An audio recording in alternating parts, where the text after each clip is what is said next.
Viewers, welcome to your book. இன்றைய வகுப்புல 7th standard term 2 புக்ல கொடுத்திருக்கக்கூடிய முகலாய பேரரசு தான் பார்க்க போறோம். நம்ம ப்ரீவியஸ் கிளாஸ்லயே இந்த லெசனோட ஒரு ஹாஃப் பார்த்தாச்சு. செகண்ட் ஹாஃப் தான் பார்க்க போறோம். அதாவது பாபர், ஹுமாயூன், அக்பர் இந்த 3 பேருடைய நிர்வாகத்தை பத்தி நம்ம பார்த்தாச்சு. இவங்களுடைய ஆட்சி காலத்துல நடந்த முக்கியமான போர்கள் என்ன அப்படிங்கறதும் பார்த்தாச்சு. அதெல்லாம் ரொம்பவே இம்பார்ட்டன்ட் கொஸ்டின். அடிக்கடி இந்த 3 பேரை குறித்து அதிக அளவு இருக்கும். அதாவது இந்த காக்ரா போர், சந்தேரி போர், கன்வா போர் இது எல்லாத்துலயுமே இருக்கும். சோ அதனால கிளியரா பாத்துருங்க. ஓகேங்களா? இன்கேஸ் நீங்க அந்த வகுப்பு பார்க்கல அப்படின்னா அதுக்கான லிங்க் இந்த வீடியோட டிஸ்கிரிப்ஷன்ல கொடுத்திருக்கேன், செக் பண்ணிக்கோங்க. இன்றைய வகுப்புல ரிமைனிங் இருக்கக்கூடிய 3 இம்பார்ட்டன்ட் பர்சன்ஸ், ஜஹாங்கீர், அவருடைய மகன் ஷாஜகான், அவருடைய மகனான ஹவுரங்கசீப், இந்த 3 பேருடைய ஆட்சி காலத்துல நடந்த சீர்திருத்தங்கள் என்ன அண்ட் மொத்தமா முகலாயர்களுடைய சமூகம் பண்பாடு என்ன அப்படிங்கறதும் நிர்வாக முறைகள் என்னங்கிறதையும் இந்த வகுப்புல பார்க்கலாம். ஃபர்ஸ்ட் ஜஹாங்கீர் 1605 இருந்து 1627 வரைக்கும் ஆட்சி செய்வார். அதாவது ஜஹாங்கீரோடைய அப்பா யாருன்னு பாத்தீங்க அப்படின்னா அக்பர் அவர்கள். அக்பர் 1605 இறந்திருப்பாரு. அதுக்கப்புறம் அரசவை ஏறக்கூடியவர் தான் ஜஹாங்கீர். அக்பருக்கு பின்னர் அவருடைய ரஜபுத்திர மனைவிக்கு பிறந்த இளவரசர் சலீம் நூருதீன் முகமது ஜஹாங்கீர் என்ற பெயரில் மகுடம் சூடினார். அதாவது நீங்க இவங்க ரஜபுத்திரர்களோட அந்த பரப்பை கைப்பற்றணும் அப்படிங்கிறதுக்காக திருமண உறவு மூலியமாவும் அவங்களுடைய பரப்புகளை நிலப்பரப்புகளை விரிவுபடுத்திருந்தாங்க அப்படிங்கறத பார்த்தோம். அப்படி ஒரு ரஜபுத்திர மனைவியை கல்யாணம் பண்ணப்போ அவங்களுக்கு பிறந்தவர் தான் இந்த ஜஹாங்கீர். இவருடைய பேர் தான் சலீம் அப்படின்னு இருந்துச்சு. இப்போ சலீம் நூருதீன் முகமது ஜஹாங்கீர் அப்படின்னுட்டு. சோ இவங்க வேற யாரும் இல்ல, ராஜா பகவான் தாஸோடைய ஜஹாங்கீரை தான் ராஜா பகவான் தாஸோடைய மகளுக்கு கல்யாணம் முடிச்சு கொடுத்திருப்பாங்க. இது எல்லாமே நம்ம அக்பர்லயே நம்ம பார்த்தாச்சு. ஓகேங்களா? இதுல ஜஹாங்கீர் அப்படின்னா என்ன பொருள்னா உலகத்தை பற்றியவர் அப்படின்னு பொருள். என்ற பெயரில் மகுடம் சூடினார். அரசாட்சியை காட்டிலும் கலைகள், ஓவியம், தோட்டங்கள், மலர்கள் ஆகியவற்றின் மீது அவர் அதிக ஈடுபாடு கொண்டிருந்தார். அதாவது ஆட்சி செய்வதனை விட அந்த இயற்கையின் மீதும் கலைகளின் மீதும் அதிக அளவு ஆர்வம் கொண்டிருந்தவர் தான் ஜஹாங்கீர் அப்படின்றாங்க. இதனால் ஜஹாங்கீர் மனைவியார் நூர்ஜஹான் என அறியப்பட்ட மெஹர்நிஷா உண்மையான அதிகாரத்தை பெற்றவராக திகழ்ந்தார். அதாவது இவர் இயற்கை, கலைகள் இத பத்தி எல்லாம் யோசிச்சுட்டு இருந்தவர், ஆட்சி செய்யணுங்கிறத விரும்பல. சோ அப்படி இருக்கும் பொழுது இவங்களுடைய மனைவியா இருக்கக்கூடியவங்க தான் மெஹர்நிஷா. அவங்கள நூர்ஜஹான் அப்படின்னு சொல்லுவாங்க. சோ இந்த மெஹர்நிஷா தான் உண்மையான அந்த அதிகாரம் பெற்றவராக இவருடைய காலத்துல இருந்திருப்பாங்க. இந்த மெஹர்நிஷா யாருன்னா ஜஹாங்கீரோடைய 20வது மனைவி. சோ அவங்க இது வரைக்கும் வந்த மனைவிகளே அவங்கதான் அந்த ஆட்சி அதிகாரத்துல இருக்கணும். அண்ட் இவங்களுக்கு அப்புறம் ஜஹாங்கீருக்கு அப்புறம் மெஹர்நிஷாவுடைய ஆட்சியா அந்த முகல் ஆட்சி இருக்கணும் அப்படின்னு நினைச்சு ஒரு சில வேலைகள் செய்வாங்க. அது குறித்த டீட்டெயில்ஸ் எல்லாமே நம்ம 11th ஸ்டாண்டர்ட்ல படிப்போம். ஜஸ்ட் இங்க இப்போதைக்கு தெரிஞ்சுக்கோங்க. ஓகேங்களா? சோ இப்ப ஜஹாங்கீரோடைய மனைவி பெயர் மெஹர்நிஷா. இவங்க 20வது மனைவி. அண்ட் இவங்க ஒரு மனைவி 2 மனைவி எல்லாம் நிறைய பேரை கல்யாணம் பண்ணாங்க. அதுக்கான காரணம் அவங்களுடைய நிலப்பரப்பை விரிவுபடுத்தணும், ஒரு பேரரசை உருவாக்கணும். அப்போ ஒண்ணு போர் மூலியமா விரிவுபடுத்த முடியும், இல்ல அப்படின்னா திருமண உறவுகள் மூலியமா விரிவுபடுத்த முடியும். ஓகேங்களா? அடுத்தது தந்தையாரின் மரபுகளை ஓரளவு ஜஹாங்கீர் பின்பற்றினார். அக்பர் காலத்து சமய சகிப்புத்தன்மை ஜஹாங்கீர் காலத்திலும் தொடர்ந்தது. ஆனாலும் தனக்கு எதிராக அரியணையை கைப்பற்ற முயற்சி மேற்கொண்டு கலகம் விளைவித்த தனது மகன் குஷ்ருவிற்கு உதவினார் என்பதற்காக சீக்கிய தலைவர் குரு அர்ஜுன் சிங்கை தூக்கிலிடும்படி ஜஹாங்கீர் உத்தரவிட்டார். அதாவது இவரும் தன்னுடைய அப்பா எப்படி அக்பர் எல்லா மதங்களையும் போற்றினாரோ, எல்லா மதங்களையும் ஈக்குவலா பார்த்தாரோ, அதே மாதிரி அந்த மத சகிப்புத்தன்மை, இவங்க முஸ்லீமா இருந்தாலும் கூட அந்த மத சகிப்புத்தன்மை அப்படிங்கிற ஒரு விஷயம் இருந்துச்சு. ஏன்னா இந்து பெண்களை மணந்திருக்காங்க. சோ இது மட்டும் இல்லாம சீக்கியர்களையும் ஆதரிச்சிருக்காங்க, சூஃபி துறவிகளையும் ஆதரிச்சிருக்காங்க. இந்த மாதிரி பல்வேறு மதங்களையும் சமயத்தையும் ஆதரிச்சிருக்காங்க. இதுல ஒரே ஒரு விதிவிலக்கு என்ன அப்படின்னு பாத்தீங்கன்னா, இவரும் அக்பர் மாதிரி பண்ணிருக்காருதான். பட் ஆனாலும் இவருடைய மகன் யாருன்னா குஷ்ரு அப்படின்ற ஒருத்தவர். ஜஹாங்கீருடைய இந்த மகனான குஷ்ரு என்ன பண்ணுவாருன்னா, இந்த ஜஹாங்கீருக்கு எதிராவே அந்த ஆட்சியை கைப்பற்றணும் அப்படிங்கிறதுக்காக ஒரு சில முயற்சிகளை பண்ணுவாரு. அதுக்கு சீக்கிய குருவுடைய தலைவரா இருக்கக்கூடிய குரு அர்ஜுன் சிங் அவர்கள் உதவி இருப்பாங்க. சோ அதற்காக இந்த சீக்கிய குரு எனக்கே எதிரா ஆட்சிய என்னுடைய மகனுக்கு போகணும் அப்படிங்கறதுனால நீ அவனுக்கு ஹெல்ப் பண்ணியா இப்ப என்னுடைய ஆட்சியை கலைக்கிறதுக்காக நீ இது பண்றியா அப்படின்னு சொல்லிட்டு அர்ஜுன் சிங்க வந்து தூக்கிலிடுறதுக்காக உத்தரவிட்டிருப்பாரு. சோ இது நாள் வரைக்கும் சுமூகமா இருந்த சீக்கிய மதத்தினரோட இருந்த கூடிய உறவா இருக்கட்டும், மத்த மதங்களோட இவர் சுமூகமான உறவை பாராட்டி இருந்த போதிலும் இந்த மாதிரி ஒரு செயல்னால என்ன ஆகும் அப்படின்னா, இப்போ சீக்கிய தலைவரை தூக்கிலிட சொல்லியிருக்காரு. அப்ப சீக்கிய மதத்தை சார்ந்தவர்களுடைய எதிர்ப்புகள் வரும். சோ அதுதான் இங்கேயும் விளைவாக வந்தது. சோ இது வந்து ப்ரீவியஸ் இயர்ல உங்களுக்கு கேட்டிருக்காங்க. ஜஹாங்கீரால் தூக்கிலிடப்பட்ட சீக்கிய குரு யாரு அப்படின்னு கேட்டிருப்பாங்க. அர்ஜுன் சிங். ஓகேங்களா, ஞாபகம் வச்சுக்கோங்க. இதே மாதிரி இன்னொருத்தரும் வருவார் அவுரங்கசீப் வரும்பொழுது. அடுத்தது முகலாயருக்கு சீக்கியருக்கும் இடையே நெடுநாள் போர்கள் நடைபெற்றன. இந்த மாதிரி சீக்கிய குருவுடைய தலைவரை வந்து இவர் கொன்னதுனால என்ன ஆகுது அப்படின்னு பாத்தீங்கன்னா, முகலாயர்களுக்கும் அதுக்கும் சீக்கியர்கள் சுமூக முறையில இருந்தாங்க. இப்போ வந்து அவங்க 2 பேருக்குமே வந்து சண்டை வருது. சோ பல போர்கள் வந்து நடக்குது. அதாவது பல விஷயமான கருத்து வேறுபாடுகள் நடக்குது. இவருக்கு ஒத்துழைக்க மாட்டாங்க அந்த அரசுல. இந்த மாதிரி சீக்கியர்கள் இருக்கக்கூடிய இடம் அப்படின்னு பாத்தீங்கன்னா, இந்த பஞ்சாப், ஹரியானா, காஷ்மீர் பகுதி, சோ இந்த பகுதிகள் தான். சோ அப்ப இந்த பகுதிகள்னால, அதாவது இந்த இந்தியாவுடைய வடமேற்கு பகுதிகள், இந்த பகுதிகள்ல வந்து சீக்கியர்கள் இருப்பாங்க. இப்ப இந்த பகுதிகள்ல வந்து இப்ப சீக்கியர்கள் இந்த முகலாய ஆட்சிக்கு எதிராக இருக்கிறதுனால இந்த இருந்து செய்யக்கூடிய வர்த்தகம் பாதிக்கப்படுது. அதாவது இங்க இருந்துதான் அரேபிய நாடுகள், ஐரோப்பிய நாடுகளுக்கு நிலவழியாக நடக்கக்கூடிய வர்த்தகம் நடக்கும். சோ அந்த வர்த்தகத்துல பாதிப்புகள் ஏற்படுது. ஓகேங்களா.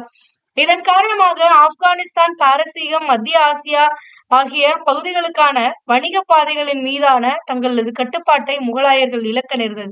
அதாவது அந்த பாதை வழியா பஞ்சாப், ஹரியானா வழியா தான் பாகிஸ்தான் போயாகணும். அது வழியா தான் ஈரானும் போயாகணும். அப்ப பாரசீகம் போகணும்னாலுமே அது மட்டும் இல்லாம மத்திய ஏசியா பகுதிகள் மேல போகணும் அப்படின்னாலுமே அந்த பாதையை தான் பயன்படுத்தணும். சோ அப்படிங்கும் பொழுது இதனால இந்த சீக்கிய குருவை கொன்னதுனால இந்த சீக்கியர்கள் எதிர்ப்பு தெரிவிக்கிறதுனால அவர்கள் வாழக்கூடிய மாநிலமான இந்த மாநிலங்கள் வழியா போற பாதையை வந்து அடைக்கிறாங்க. சோ இதனால இவங்களுக்கு அந்த முகலாயர்களுக்கு இந்த பாதைகளின் மீதான கட்டுப்பாட்டை இழக்கிறாங்க. அது மட்டும் இல்லாம காந்தகாரை முகலாயர்கள் இழந்து வடமேற்கிலிருந்து வரும் படையெடுப்புகளுக்கு இந்தியாவை திறந்து வைத்தது போன்றதாகியது. ஜஹாங்கீர் அகமது நகரை கைப்பற்றிய போதிலும் அது அவருடைய ஆட்சி காலம் முழுவதும் பிரச்சனைக்குரியதாகவே இருந்தது அப்படின்றாங்க. காந்தகார் அப்படிங்கிறது பாருங்க, இந்த பிளேஸ் இங்க இருக்கும். ஓகேங்களா. சோ அப்ப காந்தகாரையும் வந்து அதாவது இவங்க இழந்திருப்பாங்க முகலாயர்கள். அப்ப இந்த பகுதியவே இழந்ததுனால ஒருவேளை யாராவது இந்தியாக்குள்ள வந்து ஆட்சி செய்யணும் அப்படின்னு நினைச்சாங்கன்னா இந்த வழியாதான் வந்து போர் தொடுக்கணும். சோ அப்ப இந்த வே வந்து இவங்களுக்கு திறந்து வச்ச மாதிரி ஆயிடுச்சு. அதாவது எதிரிகளுக்கு இந்தியாக்குள்ள நுழையறதுக்கான வழியை திறந்து வைத்தது மாதிரி ஆயிடுச்சு. இதற்கான காரணம் என்னன்னா இவர் சீக்கிய குருவை தூக்கிலிட்டது. அதனாலதான் இங்க வாழக்கூடிய சீக்கியர்கள் இவர்களுக்கான இந்த உரிமையை பறித்து விட்டார்கள். ஓகேங்களா, புரிஞ்சுதா? சோ இது மட்டும் இல்லாம நம்ம பார்த்திருப்போம், அகமது நகருடைய ராணி சந்த் பீவி கிட்ட இருந்து இந்த பகுதிகளை முகலாய படைகளால கைப்பற்ற முடியல. எப்போ அப்படின்னு பாத்தீங்கன்னா அக்பரோட காலத்துல. ஆனா ஜஹாங்கீரோட காலத்துல இந்த பகுதிகளை கைப்பற்றிட்டாங்க. ஆனா இதுல என்ன பிரச்சனைனா, என்னதான் கைப்பற்றினாலுமே இங்க இருக்கக்கூடியவர்கள் அந்த எதிர்ப்புகளை தெரிவிச்சுக்கிட்டே தான் இருந்தாங்க. ஒரு அமைதியான நிர்வாகம் அப்படிங்கிறது அந்த இடத்துல முகலாயர்களால கொண்டு வர முடியாததான் இருந்தது. ஓகேங்களா. சோ இதன் காரணமா தான் இந்த இடத்துல இருக்கக்கூடிய மராத்தியர்கள், அதாவது இது வந்து மகாராஷ்டிரா பகுதி. சோ இந்த மராத்தியர்கள் என்ன பண்ணுவாங்க அப்படின்னா, மராத்திய வீரர்களை உருவாக்குவாங்க. அவங்கள வச்சு இந்த சுல்தான்கள் வந்து என்ன பண்ணுவாங்க, இங்க இருந்த சுல்தான்கள் வந்து அவங்கள முகலாயர்களை எதிர்க்கிறதுக்காக ஒரு சில மராத்திய படைகளை உருவாக்குவாங்க. அப்படி உருவானதுதான் வந்து பின்னாட்கள்ல மராத்தியர்களை மட்டுமே கொண்டு ஒரு தனி இதுவே ராஜ்யமே தொடங்கும். அதுதான் மராத்தியர்கள் அப்படின்னு சொல்லி படிக்க போறோம். இது வந்து அவுரங்கசீப் வரும்போது உருவாகிடும். இப்போ இதுதான் காரணம். ஓகேங்களா. அது வரைக்கும் அவங்க வேலையை பார்த்தாங்க. பட் ஜஹாங்கீர் வந்து அந்த அகமது நகரை கைப்பற்றதுனாலதான் இந்த ப்ராப்ளம் எல்லாம் வருது.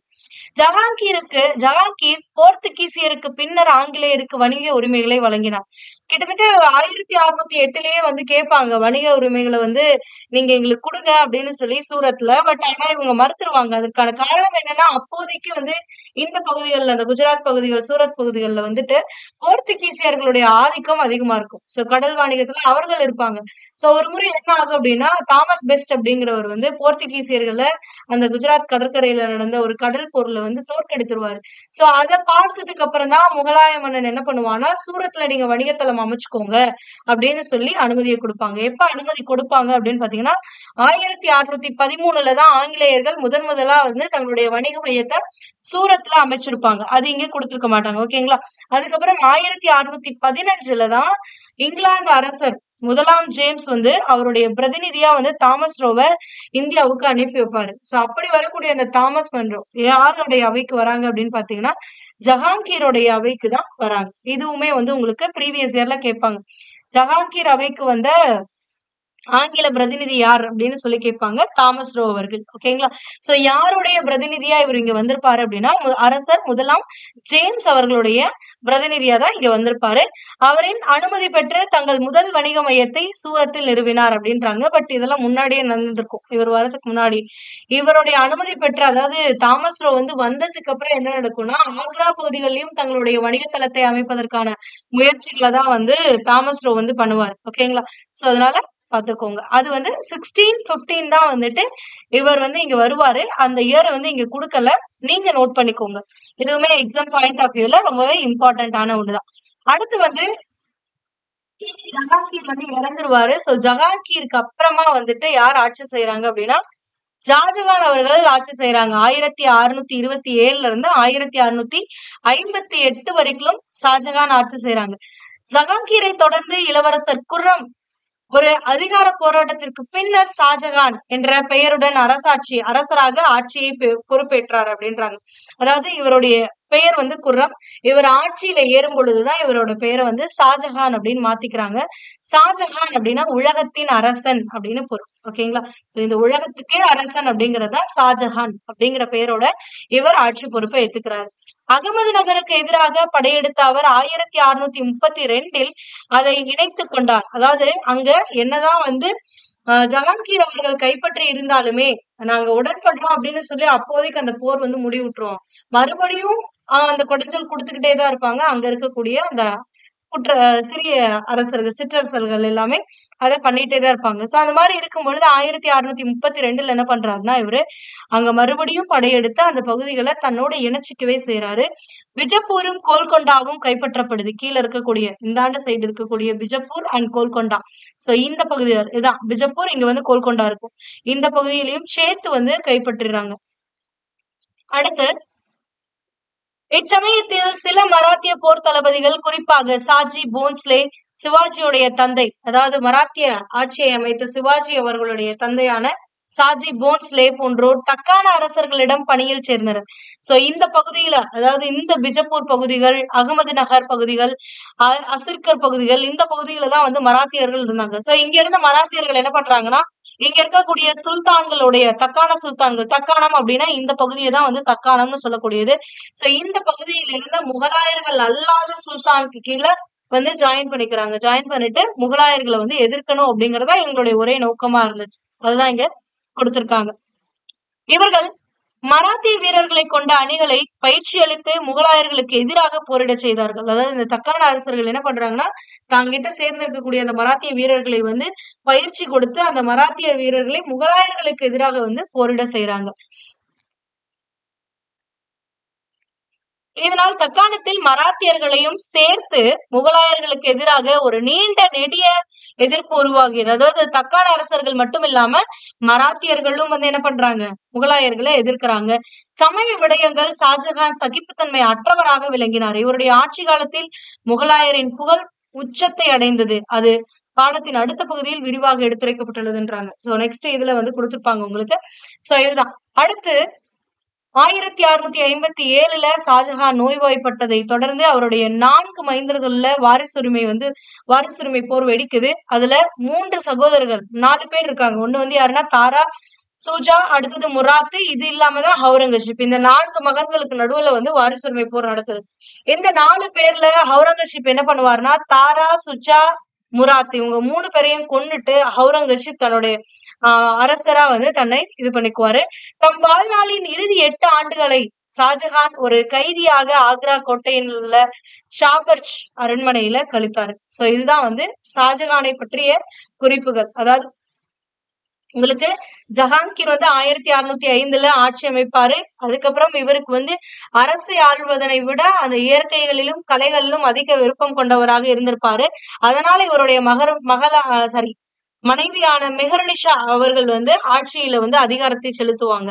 சோ அதுக்கு அடுத்து பாத்தீங்க அப்படின்னா இவர் வந்து எல்லா மதத்தினரோடையும் அந்த சுமூகமான உறவை வைத்திருப்பாரு. பட் இவருடைய மகன் குஷ்ரு வந்து சீக்கிய குருவோடைய சீக்கிய தலைவரா இருக்கக்கூடிய அர்ஜுன் குருவோடைய சேர்ந்துகிட்டு இவருக்கு எதிராக பல சூழ்ச்சிகளை செய்வாரு. இதனை அறிந்து கொண்ட ஜஹாங்கீர் சீக்கிய குரு அர்ஜன் சிங்கை வந்து என்ன பண்ணுவாரு அப்படின்னா தூக்கிலிட சொல்லிடுவார். சோ இதனால சீக்கியர்களுக்கும் முகலாயர்களுக்கும் ஒரு ஆஹ் சுமூகமான அந்த முறையானது உடைந்து போகும். அதனால என்ன ஆகுது அப்படின்னா இந்த சீக்கியர்கள் வாழக்கூடிய பஞ்சாப், ஹரியானா பகுதிகள் வழியாகத்தான் அவர்கள் பாரசீகம், ஆப்கானிஸ்தான், மத்திய ஆசிய பகுதிகளுக்கு வணிகம் செய்யணும். அந்த வணிக பாதையின் மீதான இவர்களுடைய கட்டுப்பாடை இழந்துறாங்க. இது மட்டும் இல்லாம காந்தகார் பகுதிகளையும் தற்போதைய ஆப்கானிஸ்தான்ல இருக்கக்கூடிய அந்த பகுதிகள் பாகிஸ்தான்ல இருக்கக்கூடிய அந்த பகுதிகளையும் இவர்கள் இழந்துடுறாங்க. சோ அதனால ஒருவர் வந்து பாரசீகத்துல இருந்தோ இல்ல ஆசிய பகுதிகளில இருந்தோ ஒருத்தர் இந்தியாக்குள்ள நுழையணும் அப்படின்னா அதற்கான வழி இதுதான். சோ இந்த வழியை திறந்து விட்டது மாதிரி ஆயிடுது. ஓகேங்களா? அது மட்டும் இல்லாம இவங்களுடைய காலத்துலதான் இந்த ஆங்கிலேயர்களுக்கு முதல் வணிகத்தளம் அமைப்பதற்காக சூரத்துல அனுமதி அளிக்கப்படுது 1613. 1615 இங்கிலாந்து அரசர் முதலாம் ஜேம்ஸ் உடைய பிரதிநிதியா தாமஸ் ரோ அவர்கள் ஜஹாங்கீருடைய அவைக்கு வராரு. ஓகேங்களா? சோ இதுதான் ஜஹாங்கீரை பத்தி முக்கியமானது. அடுத்து ஷாஜகானை பத்தி அப்படின்னா ஷாஜகான் வந்து ஒரு பெரிய போராட்டத்துக்கு அப்புறம் வாரிசுரிமை போர்லாம் இங்கேயும் இருக்கும். சோ அதெல்லாம் கடந்து குர்ரம் அப்படிங்கிற பெயரை கொண்ட இந்த ஷாஜகான் அப்படின்னு சொல்லி பேரை மாத்திக்கிட்டு உலகத்தின் அரசன் அப்படிங்கிற அந்த பெயருடன் அரசாட்சி பொறுப்பை ஏற்கிறாரு. சோ இவர் வந்து அகமது நகரை ஆல்ரெடி வந்து ஜஹாங்கீர் கைப்பற்றிருப்பாரு. பட் இருந்தாலும் அந்த பூசல்களோட இருக்கக்கூடியத 1632 ஒரு படையை கொண்டு போய் அவர்களை அடக்கி இவருக்கு வசம் கொண்டு வந்துடுறாரு. அது மட்டும் இல்லாம பிஜப்பூர், கோல்கொண்டா பகுதிகளையும் கைப்பற்றுறாங்க. சோ இதனால அங்க இருக்கக்கூடிய தக்கானா சுல்தான்களுக்கு பல சூழ்ச்சிகளை செய்யறாங்க முகலாயர்களுக்கு எதிராக. சோ அப்படி இந்த மராத்தியர்கள் வீரர்கள் என்ன பண்றாங்கன்னா இந்த தக்கான சுல்தான்கள் கிட்ட போய் சேர்ந்துடுறாங்க. அதனால அந்த மராத்தியர்களுக்கு நல்ல பயிற்சியை கொடுத்து முகலாயர்களை எதிர்க்கணும் அப்படிங்கிற அந்த எண்ணத்தை ஊட்டி வளர்க்குறாங்க. சோ அதனால முகலாயர்களுக்கும் மராத்தியர்களுக்கும் நடுவுல வந்து ஒரு பெரிய பகையே உருவாகுது. சோ இதுக்கப்புறம் மராத்தியர்களுக்கும் முகலாயர்களுக்கும் பெரும் சண்டைகள்லாம் நடக்கும். சிவாஜி மராத்தியர்களுடைய தலைவரா வந்து பொறுப்பேற்று மராத்திய ஆட்சியை வந்து தோற்றுவிப்பார். அது எல்லாமே இந்த பீரியட் ஆஃப் டைம்ல தான் ஸ்டார்ட் ஆகும். இதுக்கப்புறம் ஆட்சி பொறுப்பேற்கக்கூடிய ஷாஜகானுக்கு அப்புறம் அவுரங்கசீப் ஏற்பாரு. சோ அப்ப அவர் வந்து இதெல்லாம் கண்டுக்கிற மாதிரி ஆயிடும். சோ இவங்க அப்படியே வளர்ந்து வந்துருவாங்க. ஷாஜகான் அவுரங்கசீப் வரும்பொழுது வளர்ந்துருவாங்க மராத்தியர்கள் வந்து அவங்களுக்குன்னு ஒரு ஆட்சி அமைச்சு அதுக்கப்புறம் அவங்க 2 பேருக்குள்ள சண்டை எல்லாம் நடக்க ஆரம்பிச்சிடும். ஓகேங்களா? சோ இதுதான் வந்து இவர்களை பற்றி கொடுத்திருக்க கூடியது. ஓகேங்களா? சோ அடுத்தது இந்த மாதிரி தன்னுடைய 3 சகோதரர்களை கொண்டுட்டு ஆட்சி அமைக்கிறவர் யார் அப்படின்னு பாத்தீங்கன்னா அவுரங்கசீப். இவர் வந்து 1658 இருந்து 1707 வரைக்கும் ஆட்சி செய்யறாரு. கிட்டத்தட்ட ஒரு 50 வருட ஆட்சி காலம்னு சொல்லலாம். இவருடைய இந்த 50 வருட ஆட்சி காலத்தை வந்து 2ஆ பிரிக்கலாம். முதல் 25 ஆண்டுகளை வந்து வடமேற்கு பகுதிகளில் இருக்கக்கூடிய பகுதிகளை கைப்பற்றுவதற்காகவும் அடுத்த ஒரு 25 ஆண்டுகளை வந்து தக்கான பகுதிகளை கைப்பற்றுவதற்காகவும் இவர் செலவே பண்ணாரு அப்படின்னு சொல்லலாம். முகலாய மாமன்னர்கள்ல கடைசி அரசரான அவுரங்கசீப், அதாவது முகலாய பேரரசர், கடைசி முகலாய பேரரசர் அப்படின்னா அவுரங்கசீப் சொல்லலாம். சோ இதுக்கப்புறம் மன்னர்களா தான் இருந்தாங்களே தவிர பேரரசர்களா இல்ல. அதாவது ஒரு மிகப்பெரிய நிலப்பரப்பை ஆட்சி செய்பவர்களாக யாரும் இல்லை. ஓகேங்களா? அவுரங்கசீப் தன் தந்தையை சிறைப்படுத்தி ஆட்சியை தொடங்குறார். தன்னுடைய தந்தையை வந்து சிறையில அடைச்சிட்டு ஆக்ரால இருக்கக்கூடிய அந்த போர்ட்ல வந்து எந்த போர்ட்னு கேட்பாங்க, அதையும் நோட் பண்ணிக்கோங்க. ஷாபர்ஜ் அரண்மனை. ஓகேங்களா? சோ ஆக்ரா கோட்டையில இருக்கக்கூடிய ஷாபர்ஜ் அரண்மனையில தான் 8 ஆண்டுகள் ஷாஜஹானை வந்து சிறைவாசம் வைக்கிறாரு. அங்கேயே அவர் இறந்துடுவார். சோ இப்படி ஷாஜஹானை சிறையில் வைத்துவிட்டு தன்னுடைய சகோதரர்கள் தாரா, சுஜா, முராத் அவர்களை கொன்றுவிட்டு இவர் அரியணை ஏறார். அரியணை ஏறும் பொழுது ஆலம்கீர் அப்படிங்கிற ஒரு பட்டத்தையும் சூட்டிக் கொள்கிறார். ஆலம்கீர் அப்படின்னா என்னன்னா உலகை கைப்பற்றியவர் அப்படின்னு பொருள். ஓகேங்களா? இவர் தாத்தா ஜஹாங்கீரை போல கலைகளின் மீது ஆர்வம் கொண்டவராகவோ இல்ல தந்தை ஷாஜகானை போல கட்டிடக்கலையில் நாட்டம் கொண்டவராகவோ இல்லை அப்படின்றாங்க. ரொம்பவே முக்கியமான பாயிண்ட். கூற்றுகள்ல கேட்கறதுக்கான பாசிபிலிட்டிஸ் இருக்கு. ஓகேங்களா? சோ இது என்ன அப்படின்னு பாத்தீங்கன்னா நம்ம ஆல்ரெடி சொன்னோம். ஜஹாங்கீர் வந்து இந்த ஆட்சியை செய்வதனை விட கலைகளின் மீதும் இயற்கையின் மீதும் அதிக பற்று கொண்டிருந்தார் அப்படின்னு சொல்லி. சோ இந்த மாதிரி இவங்களுடைய தாத்தா ஜஹாங்கீர் மாதிரியும் கலைகள் மீது பற்று கொண்டவராக இவர் இல்லை. அது மட்டும் இல்லாம இவருடைய தந்தை ஷாஜகான் தான் தாஜ்மஹால் போன்ற அழகிய கட்டிடங்களை தாஜ்மஹால், மோதி மசூதி, முத்து மசூதின்னு சொல்லக்கூடியது, ஜும்மா மசூதி, இது எல்லாத்தையுமே கட்டியிருப்பாரு ஷாஜகான். சோ இவரை போன்று கலைகள்ல, அதாவது கட்டிடக்கலையிலும் ஆர்வம் கொண்டவராக, நாட்டம் கொண்டவராக, தன்னுடைய தந்தை போலவும் தன்னுடைய தாத்தா போலவும் கலைகளில் நாட்டம் கொண்டவராக இவர் இருக்கவில்லை. ஓகேங்களா. தமது மதத்தை தவிர ஏனைய மதங்களை அவர் சகித்துக் கொள்ளவில்லை. அதாவது அக்பர் எல்லா மதங்களையும் அரவணைத்தார். அதுக்கப்புறம் அந்த ஜஹாங்கீர் எல்லா மதங்களையும் அரவணைத்தார். சீக்கியர்களோட ஒரு சின்ன மனசுதாபம் ஏற்பட்டது. அது ஓகே, அது மட்டும்தான். அதுக்கப்புறம் ஷாஜகானே இவருமே இந்த சகிப்புத்தன்மை அற்றவராகத்தான் விளங்கி இருக்கிறார். ஆனா அவுரங்கசீப் ரொம்ப மோசம். அதை விட மற்ற மதத்தினரை கஷ்டப்படுத்துறது ஒரு வேலையாவே வச்சிருந்தாரு. சோ அதான் கொடுத்திருக்காங்க. தமது மதத்தை தவிர ஏனைய மதங்களில், அதாவது முஸ்லிம்கள் அல்லாதவர்களை அவர் சகித்துக் கொள்ளவே இல்லை. இந்துக்களின் மீது ஜிஸ்யா வரியை, அக்பர் அவர்கள் நீக்கிய அந்த ஜிஸ்யா வரியை இவர் திரும்பவும் விதிக்கிறார். ஜிஸ்யா வரி அப்படின்னா இந்துக்கள், அதாவது முஸ்லிம்கள் அல்லாதவர்களுக்கு இந்த நாட்டுல இருக்கணும் அப்படின்னா இவ்வளவு வரி நீங்க செலுத்தணும் அப்படின்னு ஒரு இது இருக்கு. அதுதான் இந்த ஜிஸ்யா வரி. இது கேட்பாங்க, முகலாயர் ஆட்சியில மீண்டும் ஜிஸ்யா வரியை கொண்டு வந்தவர் யார் அப்படின்னு சொல்லி அவுரங்கசீப். இதுவே ஜிஸ்யா வரியை முகலாயர்கள் ஆட்சி காலத்தில் ஒழித்தவர் யாருன்னு கேட்டாங்கன்னா அக்பர். ஓகேங்களா. இவருடைய கொழுத்தாதான். இந்துக்களை அரசு பணிகளில் அமர்த்துவதை தவிர்த்தார். அது மட்டும் இல்ல, உயர்ந்த பதவிகள் அக்பர் காலத்தெல்லாம் உயர் பதவிகள்ல ரஜபுத்திரர்கள் இருந்தாங்க.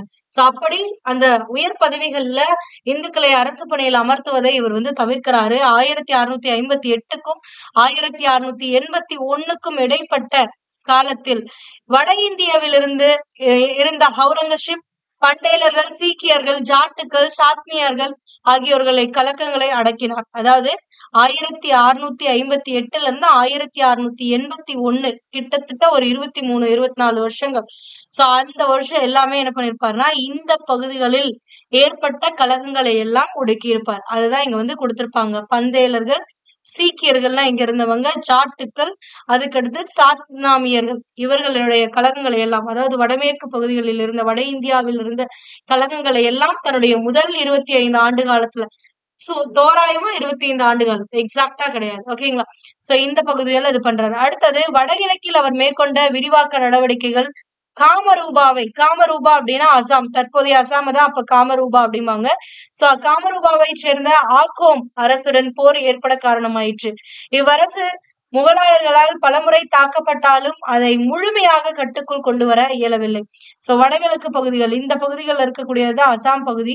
சோ இந்த அசாம் பகுதியையுமே இவங்க கைப்பற்றணும் அப்படிங்கிற எண்ணம் கொண்டு அவர்கள் மீது பலமுறை போர் தொடுத்திருக்காங்க. என்னதான் இருந்தாலும் இவங்களுடைய ஆட்சி பகுதி அகோம் அப்படிங்கிற அரசருடைய இந்த ஆட்சி பகுதியானது முழுமையாக இந்த முகலாயர்களுக்கு கீழே கொண்டு வர முடியல. ஓகேங்களா. அதுக்கடுத்து நம்ம கொடுத்திருக்கிறது என்னன்னா ரஜபுத்திரர் மற்றும் மராத்தியருடன் கொண்டிருந்த உறவு. அவுரங்கசீப் மட்டும் இல்லாம அங்க இருந்த அந்த ரஜபுத்திரர்களும் மராத்தியர்களுக்கும் நடுவுல இருந்த உறவை பற்றி இங்க கொடுத்திருக்காங்க. அவுரங்கசீப் ரஜபுத்திரர்களின் மீது கொண்டிருந்த பகைமையை அவர்களுடன் நெடுங்கால போருக்கு வழிவகுத்தது. அதாவது ரஜபுத்திரர்கள்னா வேற யாரும் கிடையாது, இந்த ராஜஸ்தான், இந்த மேவார் பகுதிகள், இந்த பகுதிகள்ல இருந்தவங்க தான் ரஜபுத்திரர்கள், இந்த பகுதிகள் இருந்தவங்க தான் மராத்தியர்கள். சோ இப்ப இவங்களை நோக்கி இவருடைய இது ஆரம்பிக்கும். அதான் பகைமையர் அவர்களுடன் நெடுங்கால போருக்கு வழிவகுத்தது. நிலைமையை மேலும் மோசமாக்கும் வகையில் அவருடைய மகன் இளவரசர் அக்பர், இந்த இளவரசர் அக்பர் யார் அப்படின்னு பாத்தீங்கன்னா அவுரங்கசீப்போடைய மகன். ஓகேங்களா, நோட் பண்ணிக்கோங்க. அவுரங்கசீப்போடைய மகனார் இருக்கக்கூடியவர் தான் இந்த இளவரசர் அக்பர். அவருக்கு எதிராக கலகம் செய்ததோடு ரஜபுத்திரர்களுடன் சேர்ந்து கொண்டு இடையூறு விளைவித்தார். அதாவது இந்த இளவரசர் அக்பர், அவுரங்கசீப்புடைய மகனானவர், இவர் என்ன பண்றாருன்னா இந்த ரஜபுத்திரர்களோடையும் மராத்தியர்களோடையும் சேர்ந்து கொண்டு தன்னுடைய தந்தை அவுரங்கசீப்பிற்கு எதிராக பல கலகங்களை தூண்டுகிறார். யாரு? அவருடைய மகனான இளவரசர் அக்பர். ஓகேங்களா. தக்காணத்தில் இளவரசர் அக்பர் சிவாஜியின் மகனான சாம்பாஜியுடன் ஒப்பந்தம் ஒன்றை மேற்கொண்டார். அதாவது சிவாஜி, மராத்தியர்களின் தலைவரான சிவாஜியுடைய மகன் யாருன்னு பாத்தீங்கன்னா சாம்பாஜி. சிவாஜியுடைய மகன் கிட்ட இந்த அவுரங்கசீப்போட மகன் ஒரு உடன்படிக்கை மேற்கொண்டிருப்பாரு, அதாவது ஒரு ஒப்பந்தத்தை மேற்கொண்டிருப்பாரு. இதனால் 1689 அவுரங்கசீப் தக்காணம் செல்ல நேர்ந்தது. சோ இந்த மாதிரி இவங்க எல்லாம் ஒன்னா சேர்ந்துகிட்டு அவுரங்கசீப்பிற்கு எதிராக பல போர்களை கலகங்களை தொடர்ந்து செஞ்சுக்கிட்டே இருக்காங்க. சோ அதெல்லாம் ஒடுக்கிறதுக்காக 1689 இந்த தக்காண பகுதிகளை நோக்கி அவுரங்கசீப் வராரு. அதே இங்கேயேதான் இறந்துருவாரு. ஓகேங்களா. சோ அதுதான் அடுத்து கொடுத்திருப்பாங்க. தக்காணத்தில் அவுரங்கசீப் பிஜப்பூர், கோல்கொண்டா அரசுகளை பணிய வைத்தார். தமக்கென ஒரு நாட்டை உருவாக்கி கொண்ட சிவாஜி 1674 தம்மை மராத்திய நாட்டின் பேரரசராக அறிவித்தார். தென்மேற்கில் சிவாஜியின் எழுச்சியை அவுரங்கசீப்பால் தடுக்க இயலவில்லை. ஆனால் அவர்களால் சிவாஜியின் மைந்தரான பட்டத்து இளவரசர் சாம்பாஜியை கைது செய்து சித்திரவதை செய்து கொல்ல முடிந்தது. தம்முடைய 96வது அகவையில் 1707 அவுரங்கசீப் மரணத்தை தழுவுகின்ற வரை அவுரங்கசீப் தக்காணத்திலேயே தங்கியிருக்கிறார். அதாவது முதல் 25 ஆண்டு காலம் வட இந்தியாவிலும், அடுத்த 25 ஆண்டு காலம் ஆட்சி காலத்துல இவர் தக்காண பகுதியிலும் இருந்திருப்பார் அப்படிங்கறத பார்த்தோம். சோ இளவரசர் அக்பர் அதாவது அவுரங்கசீப்புடைய மகனான இளவரசர் அக்பருக்கும் சிவாஜியுடைய மகனான சாம்பாஜிக்கும் நடுவில் ஒப்பந்தம் நடக்குது. இதனால இவர்கள் கலகத்தை செய்கின்றார்கள் இந்த தக்காண பகுதியில். அதனால அதனை ஒடுக்குவதற்காக 1689 அவுரங்கசீப் தக்காணத்துக்கு வராரு.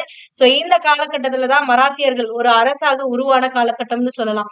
சோ பல்வேறு போர்கள் மராத்தியர்களுக்கும் முகலாய சுல்தான் ஆகிய இந்த அவுரங்கசீப்பிற்கும் நடக்கும். சோ இதுல சிவாஜி தனக்குன்னு ஒரு நாட்டையே 1674 அமைச்சு ஒரு மராத்திய பேரரசராக முடிகொண்டிருப்பாரு.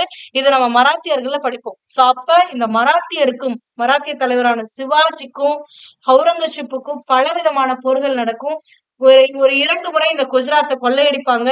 சோ இந்த நிகழ்வுகளை பத்தி எல்லாம் நம்ம விரிவா 11th ஸ்டாண்டர்ட்ல கொடுத்திருப்பாங்க. ஜஸ்ட் தெரிஞ்சுக்கோங்க, இவங்களுடைய காலத்துலதான் இந்த மராத்தியர்கள் எழுச்சி நடந்தது.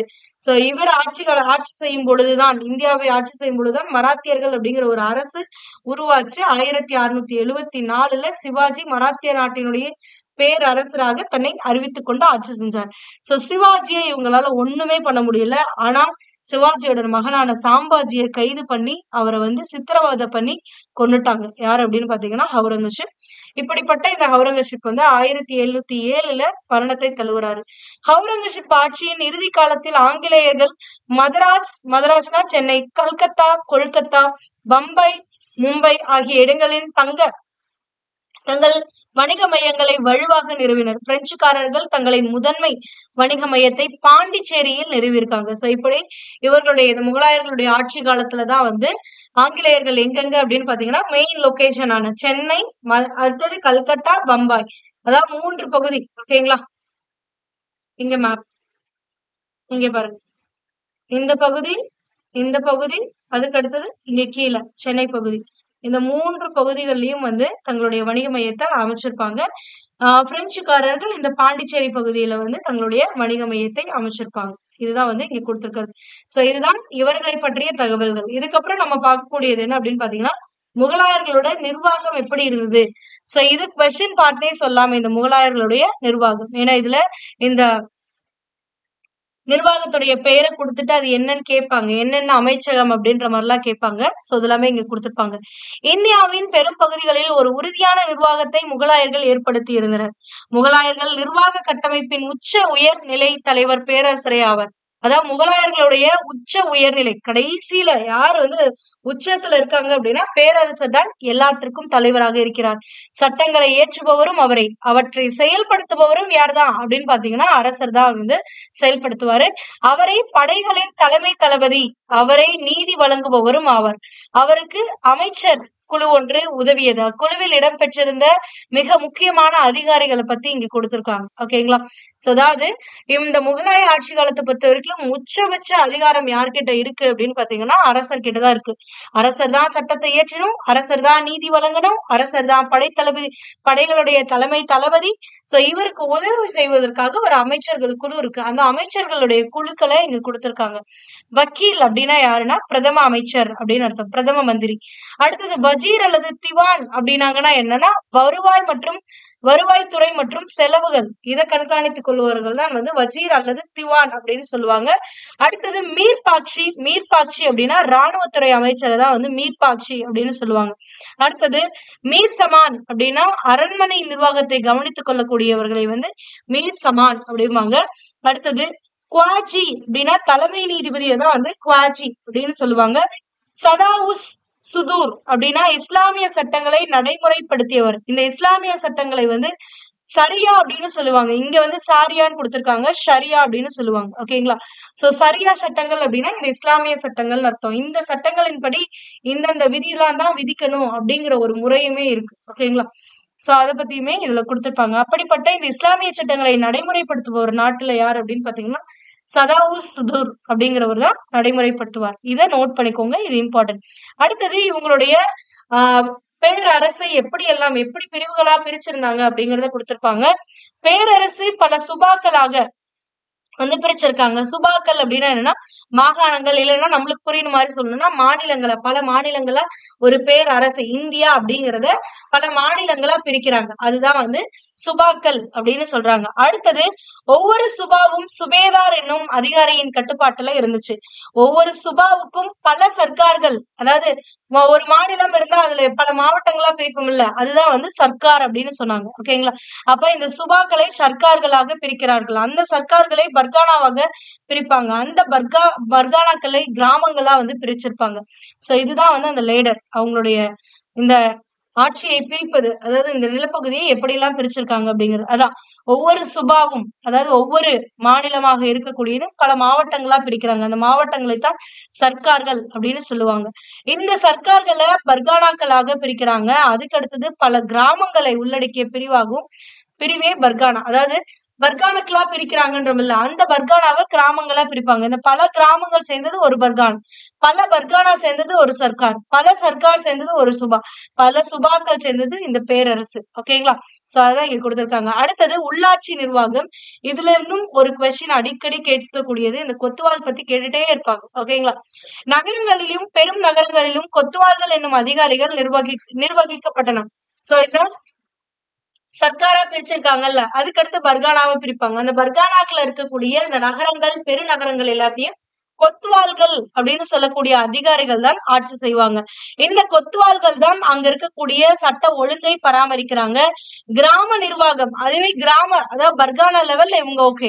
பட் கிராமங்கள் அளவுல அப்படின்னு பார்க்கும் பொழுது கிராம பஞ்சாயத்துகளிடம், அதாவது கிராம பஞ்சாயத்து அப்படிங்கிறது அந்த காலத்துல ஒரு முறைப்படாத கிராம அளவிலான நீதி வழங்கக்கூடிய அமைப்பா இருந்துச்சு. சோ அவர்களிடம் வழங்கப்பட்டிருந்தது. பஞ்சாயத்து உறுப்பினர்கள் தான் அங்க ஏதாவது ஒரு குற்றம் நடக்குது அப்படின்னா அதற்கான தண்டனை, தீர்ப்பு எல்லாத்தையுமே வந்து அவர்கள் கொடுப்பாங்க. இதுவே நகரங்கள்லயோ ஒரு பெருநகரங்கள்லயோ நடந்துச்சு அப்படின்னா அங்க வந்து கொத்துவால்கள் வந்து இந்த சட்ட ஒழுங்கை பராமரிப்பாங்க. கிராம அளவுல கிராம உறுப்பினர்கள், அதாவது பஞ்சாயத்து உறுப்பினர்கள் தான் வந்து இந்த வேலையை பார்ப்பாங்க. அடுத்தது படை நிர்வாகம். முகலாய ராணுவத்துல காலாட்படை, குதிரைப்படை, யானைப்படை, பீரங்கி படைன்னு 4 வகையான பிரிவுகளுமே இருந்துச்சு. அரசர்கள் நன்கு பயிற்றுவிக்கப்பட்டு சிறப்பு வாய்ந்த ஆயுதங்களை ஏந்திய எண்ணிக்கையிலும் அதிகமான பாதுகாப்பு வீரர்களையும் அரண்மனை காவலர்களையும் பராமரித்தார். அதாவது இந்த முகலாய அரசர்கள் வந்து நல்ல பயிற்சி அளிக்கப்பட்ட சிறப்பு வாய்ந்த வீரர்களை தங்களுடைய படையில வைத்திருந்தாங்க. அதிக அளவுல பாதுகாப்பு வீரர்களை வைத்திருந்தாங்க. அரண்மனை காவலர்களையும் வைத்திருந்தாங்க. ஏன்னா அப்பதான் வந்து மத்தவங்க நம்ம நாட்டு மீது போர் தொடுத்து வராங்கன்னா அதுக்கு பிரிகாஷனரி மெஷர்ஸ் எல்லாத்தையுமே எடுத்து வச்சிருந்தாங்க. அடுத்தது ரொம்பவே இம்பார்ட்டன்டான இந்த மண் சப்தாரி முறை. நிறைய பேருக்கு இந்த மண் சப்தாரி முறைனா என்ன, ஜாகீர்தாரி முறைனா என்ன, ஜமீன்தாரி முறை என்ன அப்படின்னு சொல்லி ஒரு பெரிய கன்ஃபியூஷன்ஸ்குள்ள கொண்டு வருவீங்க. சோ அந்த கன்ஃபியூஷன்ஸ் எல்லாம் இன்னைக்கு போயிடும். ஃபர்ஸ்ட் தெளிவா புரிஞ்சுக்க ட்ரை பண்ணுங்க. மண் சப்தாரி முறை அப்படின்னா என்னன்னா, அக்பர் தான் வந்து இந்த முறையை அறிமுகம் செய்வார். இது வந்து கேட்பாங்க, மண் சப்தாரி முறையை அறிமுகம் செய்தவர் யார் அப்படின்னு. அக்பர் அவர்கள் செஞ்சிருப்பாங்க. இம்முறையின் கீழ் பிரபுக்கள், ராணுவ அதிகாரிகள், குடிமைப்பணி அதிகாரிகள் ஆகியோரின் பணிகள் ஒன்று சேர்க்கப்பட்டு ஒரே பணியாக மாற்றப்பட்டது. அதாவது இதுக்கு முன்னாடி எல்லாம் வந்து பிரபுக்கள் ஒரு சில வேலைகளை பார்த்துப்பாங்க, ராணுவ அதிகாரிகள் படைகளை பார்த்துப்பாங்க, குடிமைப்பணிகள் சிவில் ரிலேட்டடான பணிகளை செய்யறதுக்குன்னு ஒரு சில அதிகாரிகள்லாம் இருந்தாங்க. சோ இந்த மாதிரி தனித்தனி துறைகளா இருந்துச்சு. சிவில் தனியா, மிலிட்டரி தனியா, அண்ட் அது இல்லாம அட்மினிஸ்ட்ரேஷன் தனியா இருந்துச்சு. சோ இந்த மாதிரி இருந்தது எல்லாத்தையும் சேர்த்து ஒரே பணியா மாத்துறாரு. அப்படி மாத்தி இந்த மன்சப்தாரி முறையை கொண்டு வராரு. இப்பணியில் உள்ள ஒவ்வொருவரும், அதாவது இப்ப ஒரே பணியா மாத்திட்டோம், அப்ப அந்த பணிக்கு நியமிக்கக்கூடியவர் ஒரு மன்சப்தார் அப்படின்னு சொல்லுவாங்க. இப்பணியில் உள்ள ஒவ்வொருவருக்கும் ஒரு மன்சப் அப்படின்னா வந்து ஒரு அந்தஸ்து அப்படின்னு சொல்லலாம், இல்லைன்னா ரேங்க்னு இங்கிலீஷ்ல சொல்லலாம். சோ ஒரு ரேங்க் வந்து படிநிலை அல்லது தகுதி அந்தஸ்து வழங்கப்படுகிறது. அப்படியான தகுதியை பெற்றவர் மன்சப்தார். சோ அந்த தகுதி மன்சப் அப்படிங்கிற அந்த ரேங்க்ல ஒரு 10 வரைக்கும் இருக்கும். சோ அந்த ரேங்க்ல வந்து ஒவ்வொருத்தருக்கும் ஒவ்வொரு மாதிரி இருக்கும். எல்லாருமே ஃபர்ஸ்ட் ரேங்க்ல இருக்க முடியாது. ஒவ்வொரு கேட்டகரி வைஸா வந்து ஸ்பிளிட் பண்ணிருப்பாங்க இந்த மன்சப்ல. சோ அதான் அந்த தகுதி படிநிலை அடிப்படையில இவர்களை வகைப்படுத்துறாங்க. அந்த தகுதியை பொறுத்து அந்த தகுதியை பெற்றவர்கள் மன்சப் அப்படிங்கிற அந்த ரேங்க வாங்கியிருக்கவங்கள மன்சப்தார் அப்படின்னு சொல்லுவாங்க. மன்சப்தார் சாட் சவார் எனும் இரு விடயங்களை சார்ந்திருந்தது. மன்சப்தார்கள் வந்து சாட்டு அப்புறம் சவார்னு 2 விஷயம் இருக்கும் மன்சப்தார் கிட்ட. என்னன்னா சாட் அப்படின்னா என்னன்னா அவர்களுடைய தகுதியை குறிக்கக்கூடியதுதான் வந்து சாட் அப்படிங்கிறது. இதுவே சவார் அப்படின்னா என்னன்னா அவர்கள் கிட்ட இருக்கக்கூடிய குதிரைகளுடைய எண்ணிக்கையை குறிக்கக்கூடியதுதான் வந்து சவார் அப்படிங்கிறது. ஓகேங்களா. சவார் என்பது ஒரு மன்சப்தார் பராமரிக்க வேண்டிய குதிரைகள், குதிரை வீரர்களின் எண்ணிக்கையை குறிப்பதாகும். அதாவது அந்த தரநிலைப்படி அவங்க வாங்கியிருக்கக்கூடிய ரேங்க் படி நீ இத்தனை குதிரை இத்தனை வீரரை வச்சுக்கலாம். அடுத்தது இதை விட அதிகமா இருக்கக்கூடியவங்க இப்ப ஃபர்ஸ்ட் ரேங்க் எடுக்கிறவங்க வந்து ஃபர்ஸ்ட் நிலையில இருக்கவங்க வந்து ஒரு 10,000 குதிரைகளையும் வீரர்களையும் வைத்துக் கொள்ளலாம். அதுவே 2வது நிலையில இருக்கவங்க ஒரு 5,000 அவங்கள விட கம்மியா. சோ இந்த மாதிரி இந்த தரம் அப்படிங்கிறது தான் வந்து சாட் அப்படின்னு சொல்லக்கூடியது. அவர்கள் வைத்து வளர்க்கக்கூடிய பேணி பாதுகாக்கக்கூடிய அந்த குதிரைகளுடைய எண்ணிக்கை சவார் அப்படின்னு சொல்லுவாங்க. புரிஞ்சுதா? பல்வேறு பணிகளா பிரபுக்கள், ராணுவ வீரர்கள், அதுக்கு அடுத்தது குடிமை பணி அதிகாரிகள் அப்படின்னு சொல்லி 3 பிரிவா இருந்த இந்த பணிகளை ஒரே பிரிவா மாத்துறாங்க. அதுக்கு பேரு தான் இந்த மன்சப்தாரி முறை. இதை அறிமுகப்படுத்தியவர் அக்பர். சோ இவர் வந்து மன்சப் அப்படிங்கிற ஒரு ரேங்க் லிஸ்ட் கொடுக்கிறாரு. அந்த ரேங்க் லிஸ்ட் படி அந்த ரேங்க வந்து சார்ட் அப்படின்னு சொல்லுவாங்க. ஒவ்வொரு ரேங்குக்கும் இவ்வளவு குதிரையை வச்சுக்கலாம், இவ்வளவு வீரர்களை பராமரிக்கலாம்னு ஒரு தகுதி இருக்கிறது. அந்த தகுதியை சவார் அப்படின்னு சொல்லுவாங்க. ஓகேங்களா. சோ இந்த மன்சப் ரேங்க் வாங்கினவங்கள மன்சப்தார் அப்படின்னு சொல்லுவாங்க. அடுத்தது இவர்களால் பராமரிக்கப்படும் குதிரைகளின் எண்ணிக்கையை 10லிருந்து 10,000 வரை பொறுத்திருந்தது. அதாவது அந்த ரேங்க் அடிப்படையில ஒரு சிலர் 10 குதிரைகள் தான் வச்சுக்கணும். ஆனா ஒரு சிலர் 10,000 குதிரைகள் வரைக்கும் வீரர்கள் வச்சிருக்கலாம் அப்படின்றதுதான். பேரரசர் மன்சப்தார்களுக்கு உயர்ந்த ஊதியம் வழங்கினார். அரசர் வந்து இப்படிப்பட்ட இந்த மன்சப்தார்களுக்கு அவங்களுடைய குதிரைகளை பாதுகாக்கணும் அல்லவா, அந்த வீரர்களை பாதுகாக்கணும் அல்லவா. சோ அதனால அவங்க வந்து என்ன பண்ணுவாங்கன்னா ஊதியமும் வழங்கினாங்க. அந்த ஊதியத்தையும் 2 முறையில வழங்கியிருப்பாங்க. ஒண்ணு பணமா, இன்னொன்னு நிலமா கொடுத்திருப்பாங்க. அதை பத்தி தான் அடுத்ததுல பார்ப்போம். ஓகேங்களா. ஊதியம் பெறுவதற்கு முன்னர் நடைபெறும் மேற்பார்வையின் போது மன்சப்தார் தனது குதிரை வீரர்களை காட்சிப்படுத்த வேண்டும். திருட்டை தவிர்ப்பதற்காக குதிரைகளுக்கு முத்திரையிட முறையும் பின்பற்றப்பட்டது. மன்சப்தார்களால் பராமரிக்கப்படும் படைகளை அரசர் தமது விருப்பப்படி பயன்படுத்தலாம். அக்பருடைய ஆட்சி காலத்தில் மன்சப்தார் பதவி பரம்பரை உரிமை சார்ந்ததாக இல்லை. அவருக்கு பின்னர் அது பரம்பரை சார்ந்ததாக வந்தது. சோ இந்த மாதிரி இவங்கள வந்து எவ்வளவு குதிரைகள் வச்சிருக்காங்க, எவ்வளவு வீரர்கள் வச்சிருக்காங்க, அப்ப அவங்களுடைய ரேங்க் என்ன அப்படி அப்ப அதுக்கேத்த மாதிரிதான் ஊதியமும் கொடுத்தாங்க. அப்ப அந்த ஊதியம் வழங்குறதுக்கு முன்னாடி ஒவ்வொரு மன்சப்தாரும் அவங்க கிட்ட இருக்கக்கூடிய அந்த குதிரை வீரர்களை வந்து அரசருக்கு காட்சிப்படுத்தணும். அது மட்டும் இல்லாம அவங்க கிட்ட இருந்த குதிரைகள் திருட்டு போயிடக்கூடாது இல்ல. ஏன்னா இது இவ்வளவு குதிரைகள் வச்சிருந்தா இத்தனை ரேங்க் அப்படிங்கிற மாதிரி இருந்துச்சு. சோ அப்படிங்கும் போது அந்த குதிரைகள் திருட்டு போறதுக்கான ஒரு சூழலுமே இருந்துச்சு. அதனால அந்த குதிரைகள் வந்து திருட்டு போயிடக்கூடாது அப்படின்றதுக்காக டாக் அப்படின்னு சொல்லக்கூடிய சூடு போடக்கூடிய முத்திரை, அதாவது முத்திரையிடக்கூடிய ஒரு முறையுமே வந்து பின்பற்றிருப்பாங்க. இது கேட்டிருக்காங்க ப்ரீவியஸ் இயர்ல. டாக் அப்படிங்கிற சூடு போடும் முறை வந்து பின்பற்றப்பட்டது. இது வந்து பயிற்சி அளிக்கப்பட்ட குதிரைகளுக்கும் பயிற்சி அளிக்கப்படாத குதிரைகளுக்கும் வித்தியாசத்தை காண்பதற்காக முத்திரை குத்தப்பட்டது அப்படின்னு சொல்லி ஒரு வாட்டி கொஸ்டின் கேட்டிருந்தாங்க. ஆனா அது ரீசன் கிடையாது. உண்மையான ரீசன் எதுக்காக அந்த டாக் முறை பயன்படுத்துறாங்க அப்படின்னா அந்த குதிரைகளை திருடக்கூடாது யாரும். சோ திருடினா கூட அந்த குதிரையை பார்க்கும் பொழுது அந்த சூடு போட்டதுல இருக்கக்கூடிய அந்த முத்திரையை பார்த்து இது இவங்களுடைய குதிரைன்னு சொல்லிட முடியும். சோ அதுக்காக தான். ஓகேங்களா. அடுத்தது அக்பருடைய காலத்தின் வரைக்கும் வந்து இந்த மாதிரியான மன்சப்தார்கள் வந்து பரம்பரை, அதாவது பரம்பரை இதுவா வந்து வரல, மரபு வழி சார்ந்த ஒரு பணியாக இல்லை. சோ அப்ப இருப்பாங்க. ஒருவேளை ஏதாவது குற்ற செயல்கள்ல ஈடுபடுறாங்க, இல்ல பராமரிக்க தவறிடுறாங்க, தேவையான நேரத்துல படை உதவி செய்யாம போயிடுறாங்க மன்னருக்கு அப்படிங்கிற பட்சத்துல அந்த மன்சப்தார் பதவியானது பிடுங்கப்பட்டிருக்கும். இதுதான் வந்து சொல்றாங்க. அக்பருடைய ஆட்சி காலத்தில் வரைக்கும் பரம்பரை உரிமையா இது இல்ல. ஆனா அதுக்கு பின்னாடி வந்த ஆட்சியாளர்கள்லாம் வந்து இந்த மன்சப்தாரி முறையை வந்து பரம்பரை உரிமையா மாத்திட்டாங்க அப்படிங்கிறது. ஓகேங்களா. சோ இப்ப இது வந்து மரபு சார்ந்த ஒரு உரிமையாக மாறிடுச்சு. அடுத்தது இவங்களுடைய நில நிர்வாகத்தை பத்தி கொடுத்திருக்காங்க. அக்பர் ஆட்சியின் போது நில வருவாய் நிர்வாகம் சீரமைக்கப்பட்டது. அக்பரின் வருவாய் அமைச்சர் யார் அப்படின்னு கேட்பாங்க. ராஜா தோடர்மார்.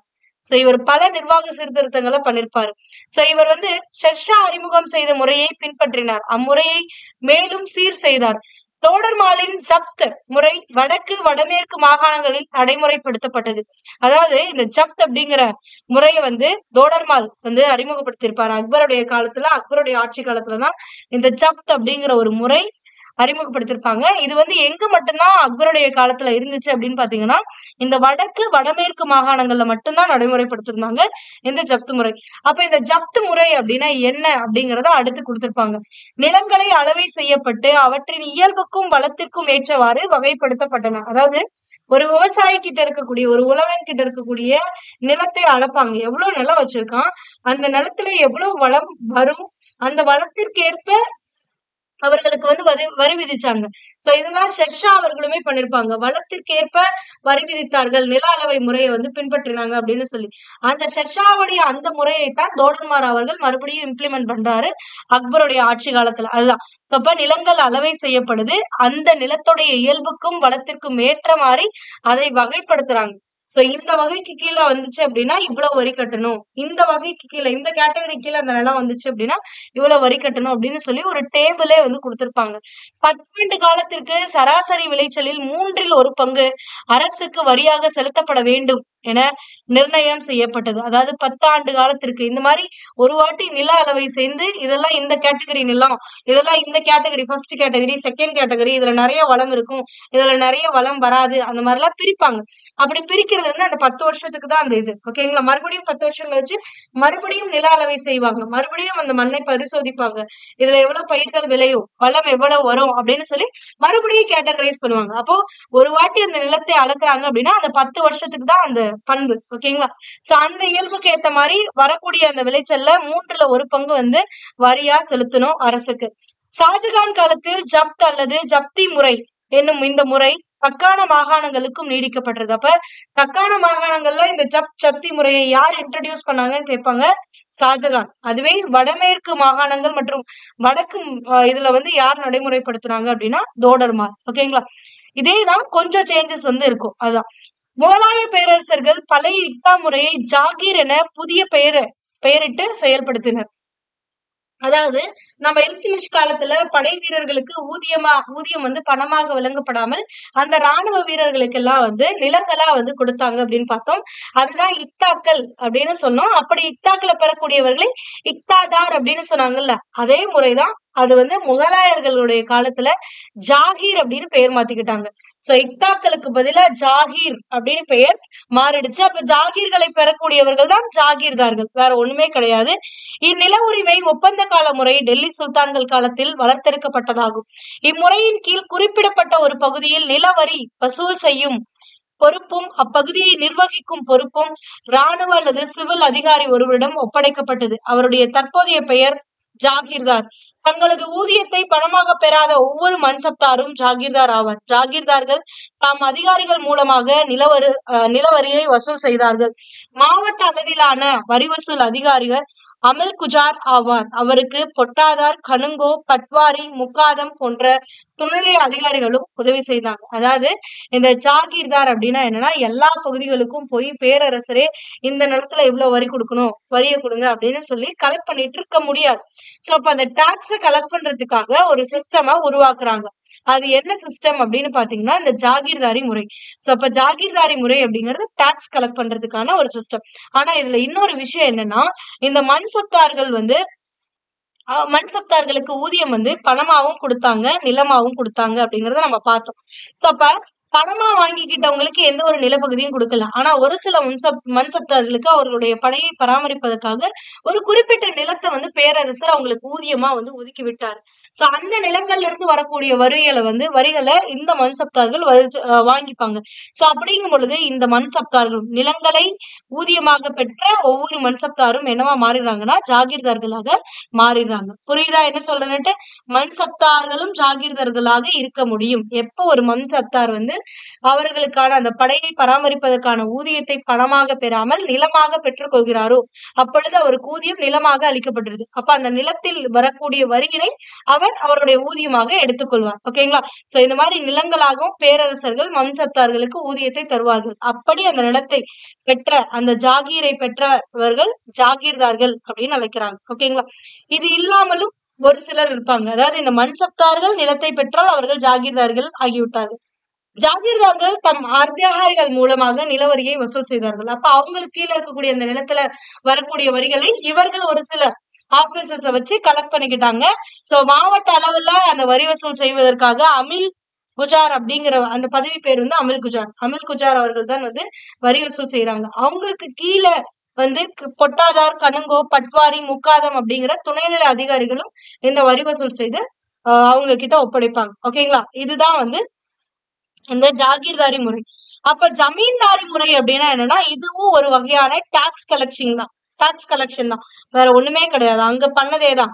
ஆனா இங்க நிலங்கள் எதற்காக இவங்களுக்கு கொடுத்திருப்பாங்க அப்படின்னா அந்த மன்சப்களை, அதாவது குதிரைகளை, படைகளை பராமரிப்பதற்காக நிலங்கள் கொடுத்திருப்பாங்க. அந்த நிலங்கள்ல டாக்ஸ கலெக்ட் பண்றவங்கள ஜாகீர்தார்னும். ஆனா இந்த மாதிரி மன்சப்தார்களுக்கு கொடுக்காம மீதி நிலங்கள் பேரரசருடைய கண்ட்ரோலுக்கு கீழே இருக்கும்ல, அந்த நிலங்கள்ல இருக்கக்கூடிய நிலவரியை வசூலிப்பதற்காக அப்பாயின்ட் பண்ணப்பட்டவர்கள் தான் ஜமீன்தார்கள் அப்படின்னு சொல்லக்கூடியவர்கள்.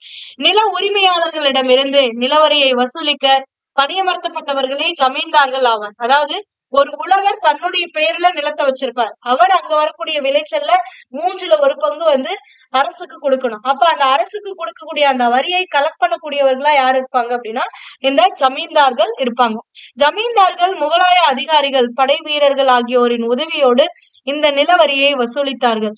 சட்ட ஒழுங்கு, அமைதி ஆகியவற்றையும் பாதுகாத்தனர். உள்ளூர் அளவிலான தலைவர்களும் சிற்றரசர்களும் ஜமீன்தார்கள் என்றே அழைக்கப்பட்டார்கள். ஏன்னா உள்ளூர்ல வந்து இந்த உள்ளூர் தலைவர்களும் சிற்றரசர்களும் தான் என்ன பண்ணுவாங்கன்னா டாக்ஸை கலெக்ட் பண்ணி அரசருக்கு வந்து பே பண்ணுவாங்க. அதனால இவர்கள் தான் அந்த ஜமீன்தார்களாக செயல்பட்டார்கள் அப்படின்றாங்க. 11ஆம் நூற்றாண்டின் இறுதி பகுதியில் ஜமீன்தார்களுக்கு தங்களது ஜமீன் பகுதிகளின் மீது பரம்பரை உரிமை வழங்கப்பட்டது. ஒண்ணும் இல்ல, இவங்களுக்கு நிலம்லாம் கொடுக்க மாட்டாங்க.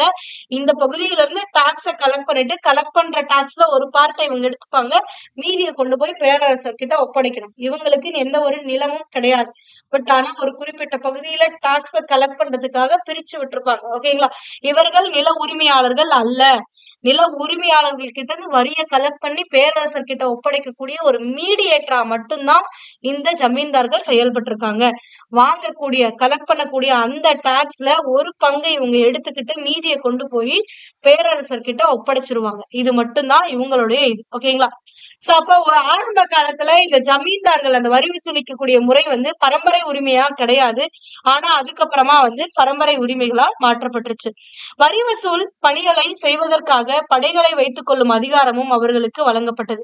இந்த மாதிரி பரம்பரை உரிமையா மாறினதுக்கு அப்புறமா இப்போ ஒரு ஜமீன்தாருக்கு கீழே வந்து ஒரு பெரிய நிலப்பகுதியை கொடுத்திருப்பாங்க. நீங்க இந்த பகுதியில இருக்கக்கூடிய டாக்ஸ் எல்லாம் கலெக்ட் பண்ணிட்டு வந்துருங்கன்னு. அப்ப அதுக்காக ஒரே ஒரு ஜமீன்தார் போய் எல்லார்கிட்டையும் டாக்ஸ கலெக்ட் பண்ணிட்டு இருக்க முடியுமானா முடியாது. சோ அதனால அவருக்கு கீழே அந்த டாக்ஸ கலெக்ட் பண்றதுக்காக ஒரு சில வீரர்களை அப்பாயின்ட் பண்ணிக்கலாம் அவங்க. சோ அந்த முறையும் கொண்டு வராங்க. சோ அப்படி வரி வசூல் செய்வதற்காக அவர்கள் படை வைத்துக் கொள்ளக்கூடிய அதிகாரத்தையும் பெறுகிறார்கள். அறிஞர்களும் இறைப்பணியில் ஈடுபட்டுள்ள பெரியோர்களுக்கும் சமயம் சார்ந்த நிறுவனங்களும் அரசர் நிலங்களை வழங்கின. அதாவது சமயம் சார்ந்த நிறுவனங்களுக்கு, பெரியோர்களுக்கு, இறைப்பணியில் இருக்கவங்களுக்கு, அறிஞர்கள், இறைப்பணியில் இருக்கக்கூடிய பெரியோர்கள், சமயம் சார்ந்த நிறுவனங்கள், இந்த மூன்றுக்கும் வந்து வரி இல்லாத, வரி விலக்கு அளிக்கப்பட்ட ஒரு சில நிலங்களை பரிசாக அந்த முகலாயர்கள் காலத்துல கொடுத்திருக்காங்க. அப்படி அவங்க வழங்கின அந்த நிலங்களை வந்து சுய ஊர்கள் அப்படின்னு சொல்லுவாங்க. அதாவது வரி விலக்கு அளிக்கப்பட்ட நிலங்களுக்கு பேர் வந்து என்னன்னா சுய ஊர்கள்.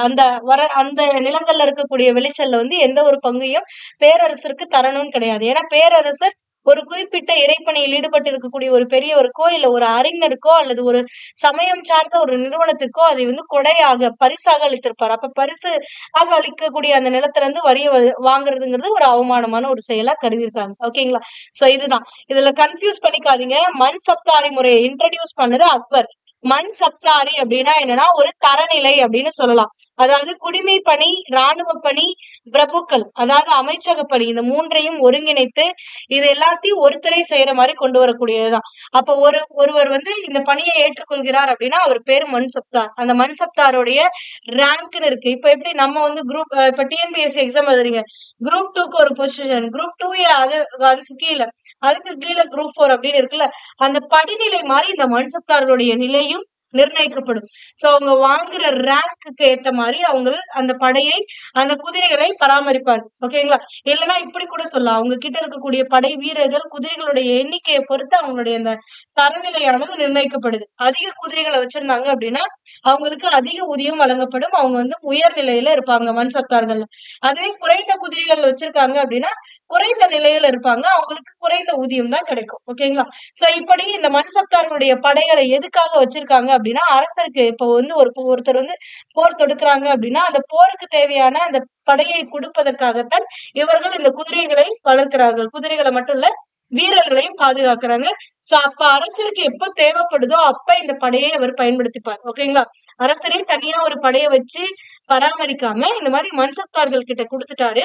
சோ இப்ப இந்த மன்சப்தார்கள் அந்த படையை பராமரிப்பார்கள். தேவை ஏற்படும் போது அரசருக்கு அந்த படையை அனுப்பி வைப்பார்கள். அவ்வளவுதான். சோ அப்ப அந்த படைக்கு ஊதியம் கொடுக்கணும் அல்லவா? சோ அந்த படையை பராமரிக்கணும் அல்லவா? அதற்காக இந்த பேரரசர் என்ன பண்ணுவார்னா, ஒண்ணு பணத்தை கொடுத்திருப்பாங்க ஊதியமா, இல்லைன்னா நிலத்தை ஊதியமாக கொடுத்திருப்பாங்க. ஓகேங்களா? பணம் பெற்றவர்களுக்கு எந்த ஒரு நிலமும் கொடுக்க மாட்டாங்க. ஆனா ஒரு சிலர் எனக்கு பணம் வேணாம் அப்படின்னு சொல்லி ஒரு சில நிலப்பகுதிகளை இந்த ஊதியமா பெற்றிருப்பாங்க. அந்த மாதிரி நிலப்பகுதிகள்ல வரக்கூடிய அந்த நிலங்களை வந்து குத்தகைக்கு இட்டு அந்த குத்தகைகள்ல இருந்து வரக்கூடிய வரிகளை வந்து கலெக்ட் பண்ணி அதை வச்சுதான் இந்த படைகளை பராமரிப்பாங்க. அப்படி இந்த நிலங்களை ஊதியமாக பெற்றவர்களைத்தான் இங்க வந்து ஜாகீர்தார் அப்படின்னு சொல்லி கொடுத்திருப்பாங்க. அந்த ஜாகீர் அப்படின்னா நிலங்கள். சோ எப்படி சுல்தான்கள் காலத்துல ராணுவ வீரர்களுக்கு ஊதியமாக வந்து நிலங்கள் வழங்கப்பட்டதை இக்தாக்கள் அப்படின்னு சொல்றோமோ அதே மாதிரி இந்த படைகளை பராமரிப்பதற்காக மன்சப்தார்களுக்கு வழங்கக்கூடிய அந்த நிலங்களுக்கு பேர் தான் ஜாகீர். அந்த மாதிரி ஜாகீரை பெற்றவர்கள் ஜாகீர்தார்கள். சோ அந்த ஜாகீர்தாரை அவங்க என்ன பண்ணுவாங்கன்னா குத்தகைக்கு விடுவாங்க. சோ அந்த குத்தகைக்கு விட்டுட்டு அதுல இருந்து வரக்கூடிய அந்த வளங்களுக்கான வரிகளை வசூலிப்பார்கள். அந்த வரியை வைத்துக் கொண்டு இவர்கள் அவர்களுடைய படைகளை பராமரிப்பார்கள். அததான் இங்க ஜாகீர்தாரி முறை அப்படின்னு சொல்லி கொடுத்திருக்காங்க. ஓகேங்களா? இது இவங்களுக்கு ஊதியமா கொடுக்கப்பட்ட நிலம். இது இல்லாம ஒரு செட் ஆஃப் நிலம் பேரரசருடைய கண்ட்ரோலுக்கு கீழேயே வரும். அந்த நிலம் அந்த நிலங்கள்ல இருந்து வரியை வசூலிக்கிறதுக்கு ஜமீன்கள் அப்படின்னு சொல்லி ஒரு சில அதிகாரிகளை நிர்ணயம் செஞ்சிருக்காங்க, நியமிச்சிருக்காங்க. சோ அவர்களெல்லாம் ஜமீன்தார்கள் அப்படின்னு சொல்லுவாங்க. அதாவது இந்த மாதிரி ஜாகீர்கள் மன்சப்தார்களுக்கு வழங்கப்பட்ட நிலங்கள் இல்லாமல் மீதி இருக்கக்கூடிய பேரரசருடைய நேரடி கண்ட்ரோலுக்கு கீழே இருக்கக்கூடிய ஒரு உழவனின் அவனுடைய நில உரிமை உடைய ஒரு உழவனுடைய நிலங்கள்ல இருந்து இருக்கக்கூடிய விளைச்சலுக்கு ஏற்ப அந்த வரியினை வசூலிப்பதற்காக பேரரசலால் நியமிக்கப்படுபவர்கள் தான் இந்த ஜமீன்தார்கள். ஓகேங்களா? சோ அததான் இங்க கொடுத்திருக்காங்க. புரியுதா ரெண்டுக்கும் டிஃபரன்ஸ் என்னன்னுட்டு? சோ இதான். சோ இந்த மாதிரி இருக்கக்கூடியது. அது மட்டும் இல்லாம இந்த ஜப்து முறையை வந்து கேட்பாங்க. இதுல வந்து ஜப்து முறை அப்படிங்கிறது வந்து ஷெர்ஷா அவர்கள் பயன்படுத்தின அதே முறைதான். அதாவது நிலங்களை அளவை செய்து அந்த நிலத்துல எவ்வளவு வளம் இருக்கு, எவ்வளவு விளைச்சல் வரும், அப்ப அந்த விளைச்சலுக்கு ஏத்த மாதிரி அவங்க வரி செலுத்தினா போதும் அப்படிங்கறதுதான் இந்த ஜப்து முறை. ஓகேங்களா? புரிஞ்சுதா? சோ இவ்வளவுதான் வந்து உங்களுக்கு இதுல கொடுத்திருக்கக்கூடியது. அடுத்து நம்ம பார்க்கக்கூடியது சமய கொள்கை. சமய கொள்கை பொறுத்த வரைக்கும் முகலாயர்கள் வந்து இஸ்லாம் மதத்தை பின்பற்றி இருக்காங்க. தம்முடைய சமய கொள்கைகளில் அக்பர் மிகவும் முற்போக்காளராகவும் தாராள மனப்பாங்கு கொண்டவராகவும் இருந்தார்.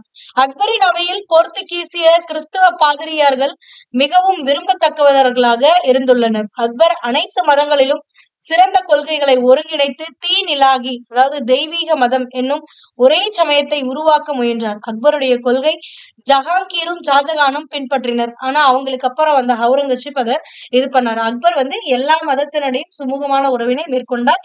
அதே மாதிரி பல்வேறு மதங்கள்ல இருக்கக்கூடிய சிறந்த கொள்கைகள் எல்லாத்தையுமே ஒருங்கிணைச்சு தீன் இலாகி அதாவது தீன் இலாகி அப்படின்னா தெய்வீக மதம் அப்படின்னு சொல்லி ஒரு மதத்தை உருவாக்கணும் அப்படின்னு நினைச்சாரு. சோ அதான் வந்து கொடுத்திருக்காங்க. சோ இந்த அக்பருடைய கொள்கையை வந்து அவருடைய மகனான ஜஹாங்கீரும் அவருடைய பேரனான இருந்த ஷாஜகான் ஓரளவுக்கும் பின்பற்றிருந்தார். ஆனா அதுக்கப்புறம் ஷாஜகானுடைய மகனான அவுரங்கசீப் வந்து தன்னுடைய முன்னோர்களின் தாராள கொள்கையை மறுத்தார். இந்துக்கள் இல்ல எல்லா மதங்களும் இஸ்லாம் இல்லாத மத்த மதங்களை எதிர்த்தார். யாருன்னா அவுரங்கசீப். முன்னரே குறிப்பிட்டது போல இந்துக்களின் மீது ஜிஸ்ஸியா வரியையும் பயணிகள் மீதான வரியையும் மீண்டும் விதித்தார். இது கேட்பாங்க, இதை நோட் பண்ணிக்கோங்க. அதாவது முகலாயர்கள் ஆட்சி காலத்துல ஜிஸ்ஸியா வரியை விதித்தவர் யாருன்னு கேட்பாங்க. அவுரங்கசீப் அவர்கள் விதித்தார். ஒழித்தவர் அப்படின்னா அக்பர் ஒழிச்சிருப்பாரு.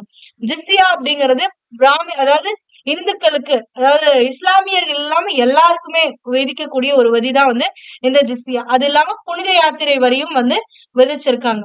ஏனைய மதங்களின் மீதும் அவர் சகிப்புத்தன்மையின்மை மக்களிடையே அவரை விரும்பத்தக்காதவராக ஆக்கியது. இந்து மதத்து மேல மட்டும் இவருக்கு சகிப்புத்தன்மை இல்லாம இல்ல, எல்லா மதத்தின் மேலையும் அவருக்கு சகிப்புத்தன்மை இல்லாமல் போய்விட்டது. ஓகேங்களா? அதுக்கு அடுத்தது கலை மற்றும் கட்டிடக்கலை கொடுத்திருக்காங்க.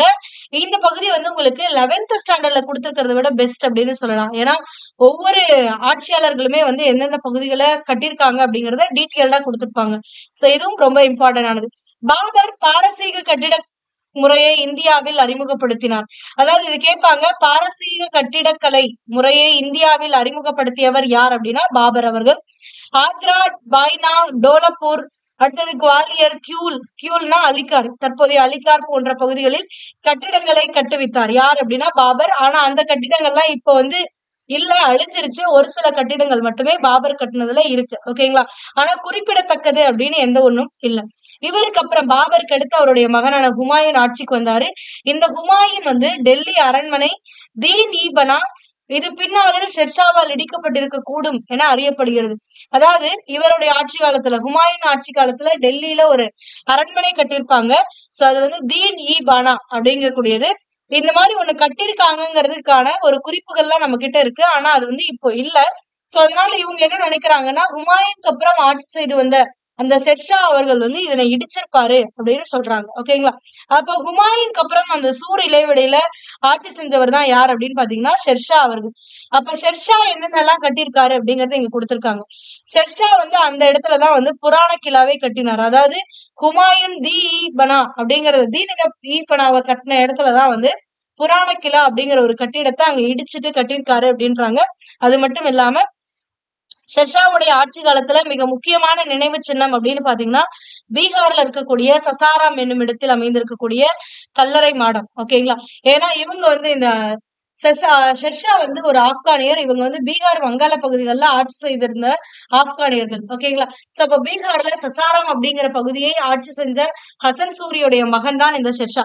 சோ இதனால அந்த பீகார்ல சசாராம்ல ஒரு கல்லறை மாடமும் கட்டியிருக்காங்க. இந்த ரெண்டும் வந்து இந்த ஷெர்ஷாவுடைய ஆட்சி காலத்துல இருந்த கட்டிடக்கலைகளுக்கு சிறந்த எடுத்துக்காட்டுகள்.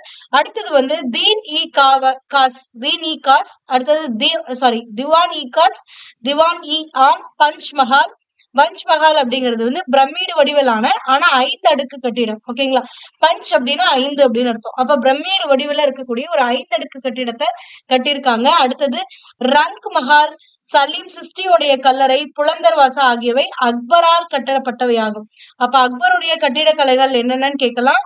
திவான் இ காஸ், அடுத்தது திவான் இ ஆம், பஞ்ச்மஹால், ரங்க்மால், அடுத்தது வந்து சலீம் சிஸ்டியோடைய கல்லறை. இது மட்டும் இல்லாம இந்த புலந்தர்வாசா இதுவுமே ரொம்ப இம்பார்ட்டன்ட்.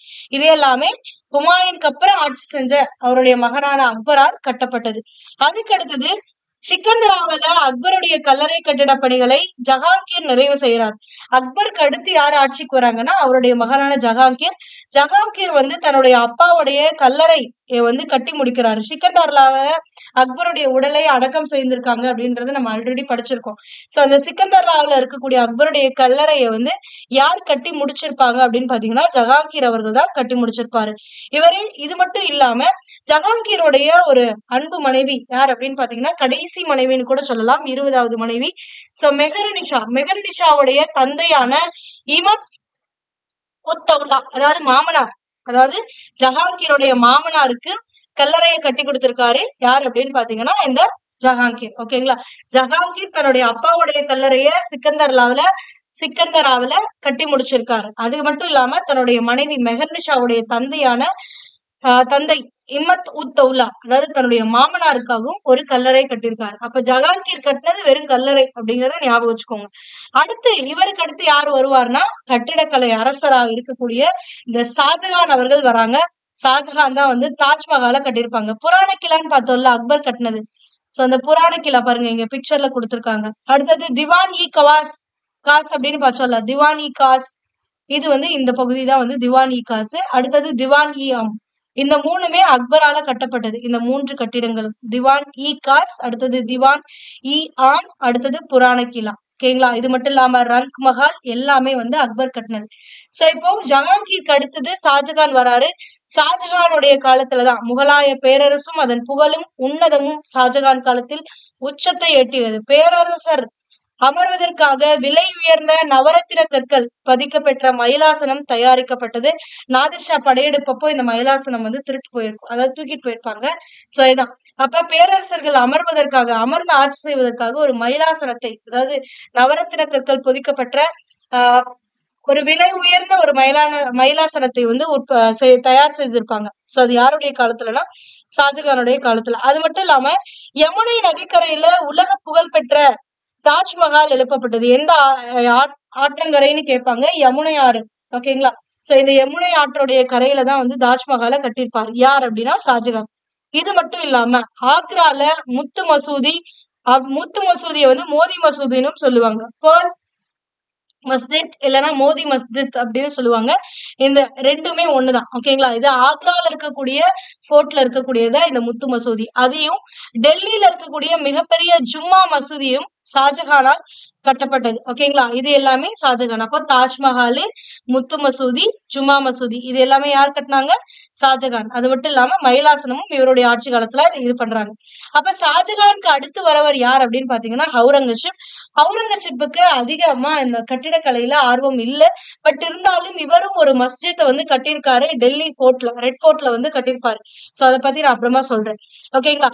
அவுரங்கசீப் ஆட்சி காலத்தில் கட்டிடக்கலை பெரிய அளவிலான ஆதரவை பெறவில்லை. பெரிய அளவிலான ஆதரவை பெறவில்லைன்னு தான் கொடுத்திருக்காங்களே தவிர கம்ப்ளீட்டா இவர் எந்த ஒரு பில்டிங்குமே கன்ஸ்ட்ரக்ட் பண்ணல அப்படின்றத சொல்லல. ஓகேங்களா? இவரும் கன்ஸ்ட்ரக்ட் பண்ணிருக்காரு. பட் அவங்க தாத்தா, அப்பா அவங்க பண்ண அளவுக்கு இவர் ஒண்ணும் பெருசா பண்ணல. ஓகேங்களா? ஆனாலும் அவுரங்கசீப்போடைய மகன் யார் அப்படின்னு பாத்தீங்கன்னா ஆஜாம் ஷா அப்படிங்கிறவர் வந்து தன்னுடைய தாயின் அன்பை போற்றும் வகையில அவுரங்காபாத் அப்படிங்கிறது மகாராஷ்டிரால இருக்கக்கூடியது. அதாவது இந்த பகுதி மகாராஷ்டிரா,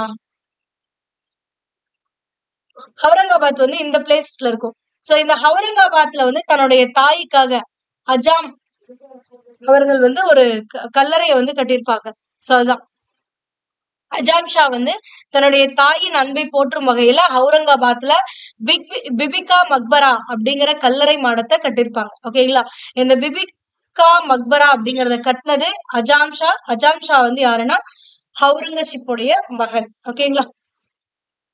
அதே மாதிரி அவுரங்கசீப்க்கு இன்னொரு மகனும் இருந்தாங்க. யாரு? இளவரசர் அக்பர்.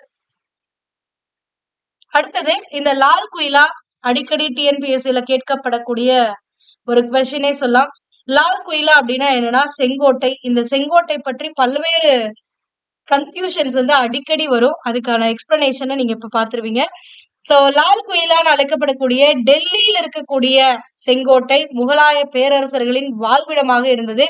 1639 பேரரசர் ஷாஜகானால் மதில்களால் சூழப்பெற்ற தனது தலைநகர் ஷாஜஹானாபாத்தில் கட்டப்பட்ட அரண்மனை தான் இந்த அரண்மனை.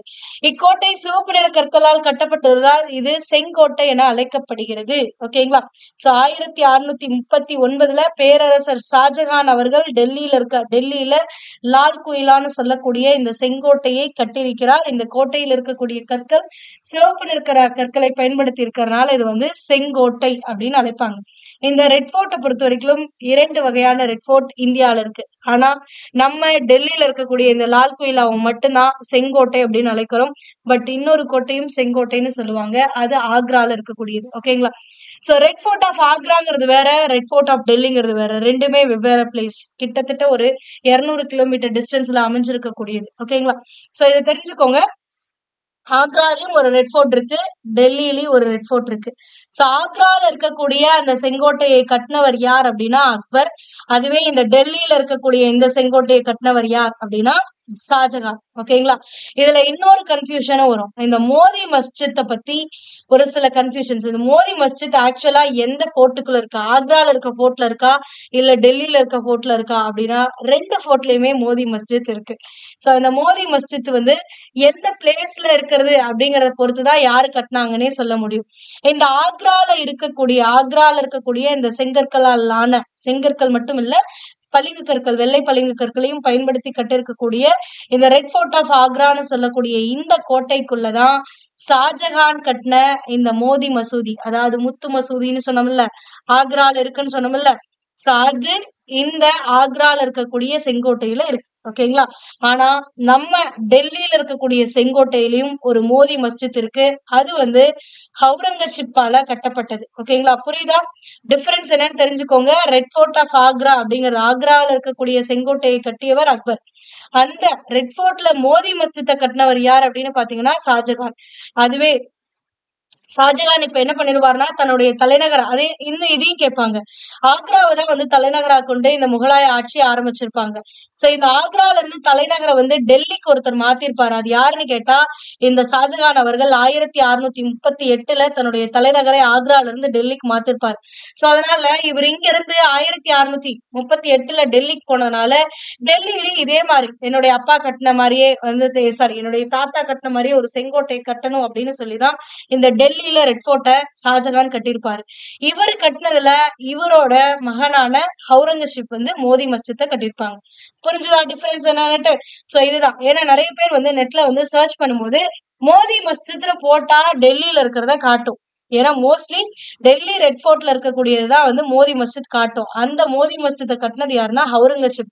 ஆனா நம்மளுடைய ஸ்கூல் புக்ல இங்க ஆக்ரால இருக்கும்பாங்க. அப்ப ஆக்ரால இருக்கா இல்ல டெல்லியில இருக்கா அப்படின்னு சொல்லி ஒரு கன்ஃபியூஷன்ஸ் ஆல்வேஸ் இருந்துகிட்டே இருக்கும். இதுதான் இதுக்கான எக்ஸ்பிளனேஷன். சோ ரெட் ஃபோர்ட் அப்படிங்கிறது 2 இருக்கு. ஒன்னு ஆக்ரா, இன்னொன்னு டெல்லி. ஆக்ரால இருக்கக்கூடிய அந்த செங்கோட்டையை கட்டினவர் அக்பர். அதுவே டெல்லியில இருக்கக்கூடியதை கட்டினவர் யார் அப்படின்னா ஷாஜகான். ஷாஜகான் தன்னுடைய தலைநகர் ஆக்ரால இருந்து டெல்லிக்கு மாத்தினதுக்கு அப்புறமா கட்டப்பட்டதுதான் இந்த ரெட் ஃபோர்ட். ஓகேங்களா? சோ இந்த ரெட் ஃபோர்ட்ல இவருக்கு பின்னால வந்தவர் ஹவுரங்கசீப். அவரு இங்க ஒரு முத்து மசூதி அப்படின்னு சொல்லக்கூடிய வெள்ளை பளிங்கு கற்களால் ஆன ஒரு மசூதியை வந்து கட்டிருப்பாங்க. நல்ல வெள்ளை வெள்ளையேன்னு இருக்கும் அந்த மசூதி. அதனாலதான் வந்து முத்து போலம்ன்றதுனால முத்து மசூதி அப்படின்னு சொல்லுவாங்க. ஓகேங்களா? அடுத்தது இதுவே அக்பர் கட்டின அந்த செங்கோட்டை, பழைய தலைநகரா இருந்த ஆக்ரால இருக்கக்கூடிய செங்கோட்டையை வந்து கட்டினதுல ஷாஜகான் மோதி மஸ்ஜித்தை கட்டியிருப்பார். ஓகேங்களா? புரிஞ்சுதா? சோ இவ்வளவுதான் இந்த லெசன்ஸ். இப்போ இங்க வந்து பாட சுருக்கம் கொடுத்திருக்காங்க.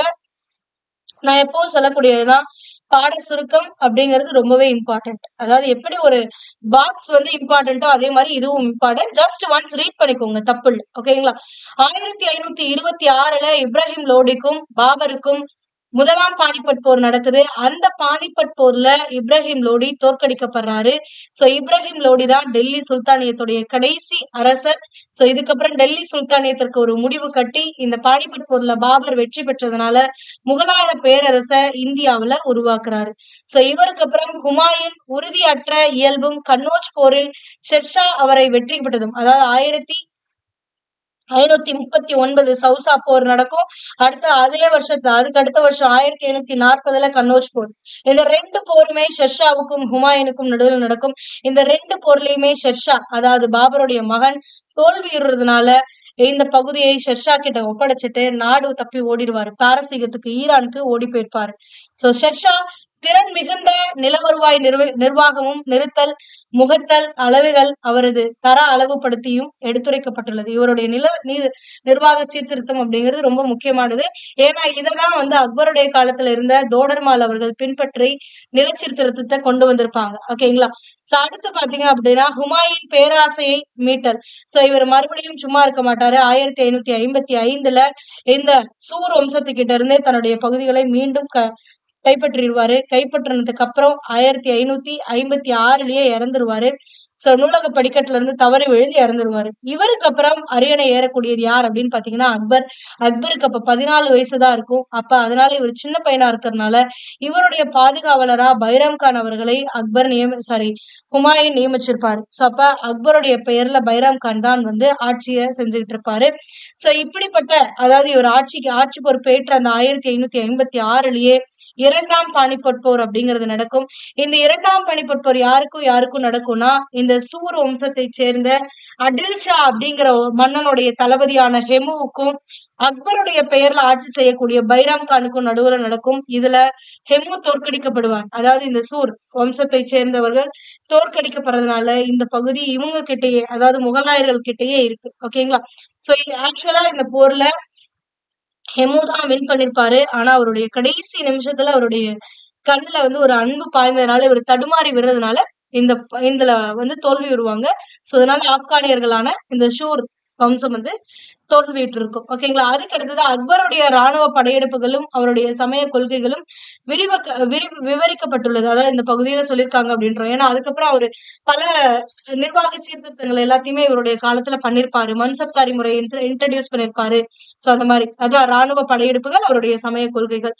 அரசு நிர்வாகத்தில் ஜஹாங்கீரின் அக்கறையற்ற போக்கு முகலாய அரசரவையில் அவருடைய மனைவி நூர்ஜஹானின் மேலாதிக்கம் ஏற்பட காரணமாக இருந்தது.